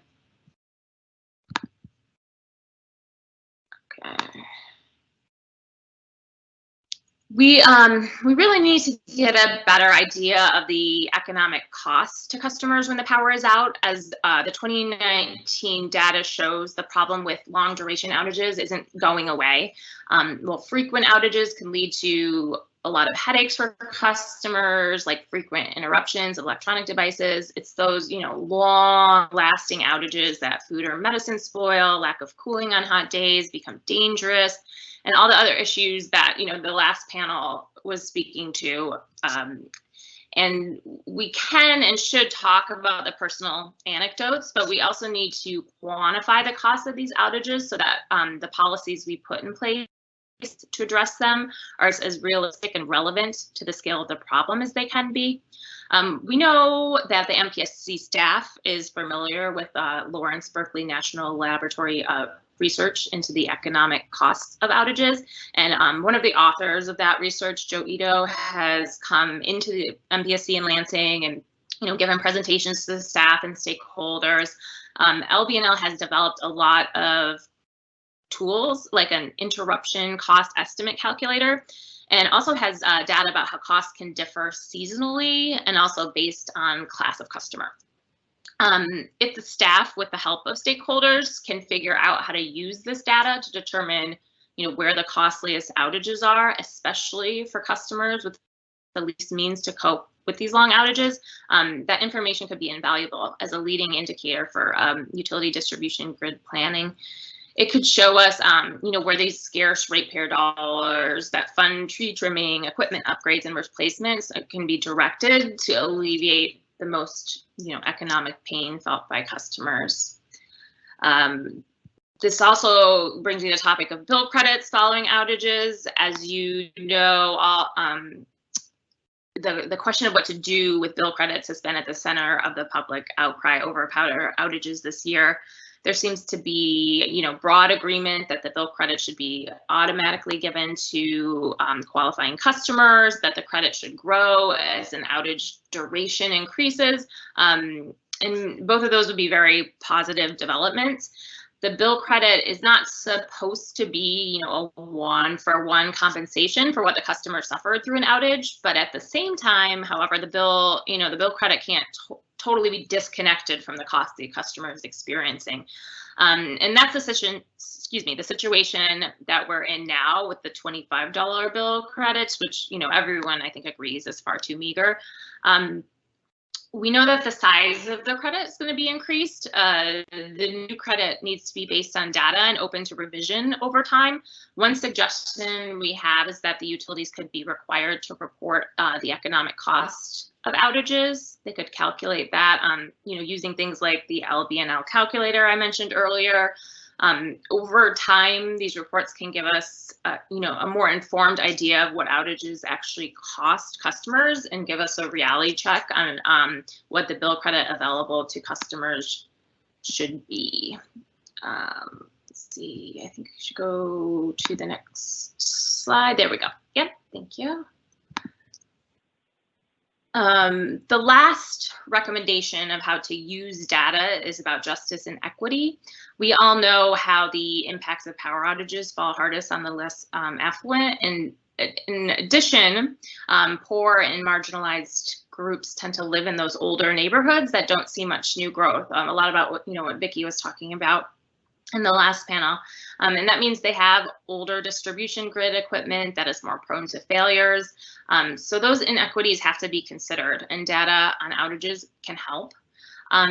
As the MPSC looks at what the utility distribution plans should be required to include, I think there are big opportunities here to look at the new, look at the grid in new ways that can help us tackle these problems of justice.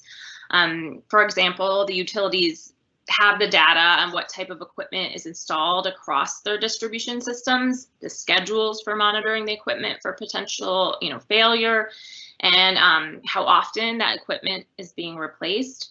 So the data needs to be presented in a way that makes it more relevant to the goal of confronting energy injustice. Utilities could report the same data, but maybe by individual census tract. Then it could be overlaid with data about poverty, income, and other social demographics that are already available for census tract. We could then have a much better picture of where low income and marginalized customers are, where they're facing the worst reliability. So CUB just did file a memo this week in the docket, the U21122, and that explains these data requests in further detail. So while I touched briefly on some of these ideas today, we're happy to follow up as appropriate if you have questions about those proposals as you do this really important work moving forward. So that's all I have for today, but thank you very much for the opportunity to speak. And again, I'm so sorry about my technical challenges. Thank you very much, Amy, and appreciate you being able to plow through the challenges and share this presentation with us. It's really helpful to ground these issues in data and to be able to have these concrete recommendations as we move forward. At this point, I just want to point folks to the link in the Q&A. That links to the webpage for this event, and it will apparently not yet, but later today we will have all of the presentations that were presented today, as well as bios for the speakers and any additional information. So be sure to check that out. And at this point, I'd like to turn it over to Commissioner Tremaine Phillips to provide us with some closing remarks and next steps. Commissioner? Thank you, Mike. I think I can speak for all of us, the commission and staff included, that today has really exceeded our expectations, which is saying a lot because I think our expectations were pretty high. But I just want to thank Amy Rittenhouse, Kathy Cole, and Christine Adams for taking the lead on logistics and planning today. Mike Byrne, thank you, and Pat Poley and Alex Marisi for moderating and facilitating our discussions. And for Kyle Damon, he always helps us to put our best foot forward in terms of making sure that we have the right technology at the ready. And he's been really troubleshooting issues in real time today, and can't thank you enough for that. Also, I would like to just thank my fellow commissioners and the many members of the MPSC team who assisted in the planning and convening for today's technical conference during what has been really a busy week for us at the commission. I also would like to thank panelists and presenters for being candid and responsive, and for providing us invaluable context, data, and information on the present state of distribution system reliability, severe weather preparedness and response, and the lived experience for those who have endured significant or sustained outages, particularly over the past several months. Lastly, I would like to thank all of those who have attended and participated in the technical conference today. We have had at times over 100 participants, and so we really thank you for your interest and your questions, and we hope that today's discussion has been informative for you as it has been for us at the commission and for our staff. As a reminder, if you have comments that you would like to provide to the commission on this topic, please submit those to the docket for case U-21122. While the commission has continued to take action on distribution system reliability and resilience, the discussion today just further emphasizes that the realities of a rapidly changing climate, coupled with aging infrastructure and an energy system undergoing a once-in-a-generation transformation, means that we must do more in regards to data collection, transparency on utility planning and investments, and engagement with residents and communities on how best to prepare and recover from extreme weather and emergency events if and when they occur. So I just want to remind folks that this is not going to be the only discussion that we have on this topic. We will be having our second technical conference, which will focus more on regulatory and technology solutions. And we will be casting a regional as well as a national net in terms of bringing in some experts and insight on best practices from other jurisdictions and other commissions and utilities across the country. So really would encourage you to keep a lookout for the U-21122 docket, and we will be providing additional information there as well as on our technical conference webpage in regards to the November 5th agenda and all of the login details for that session. So it's a beautiful fall day today. I hope everyone please take the time to enjoy yourself. We have earned it, and look forward to seeing you once again on November 5th. Thank you.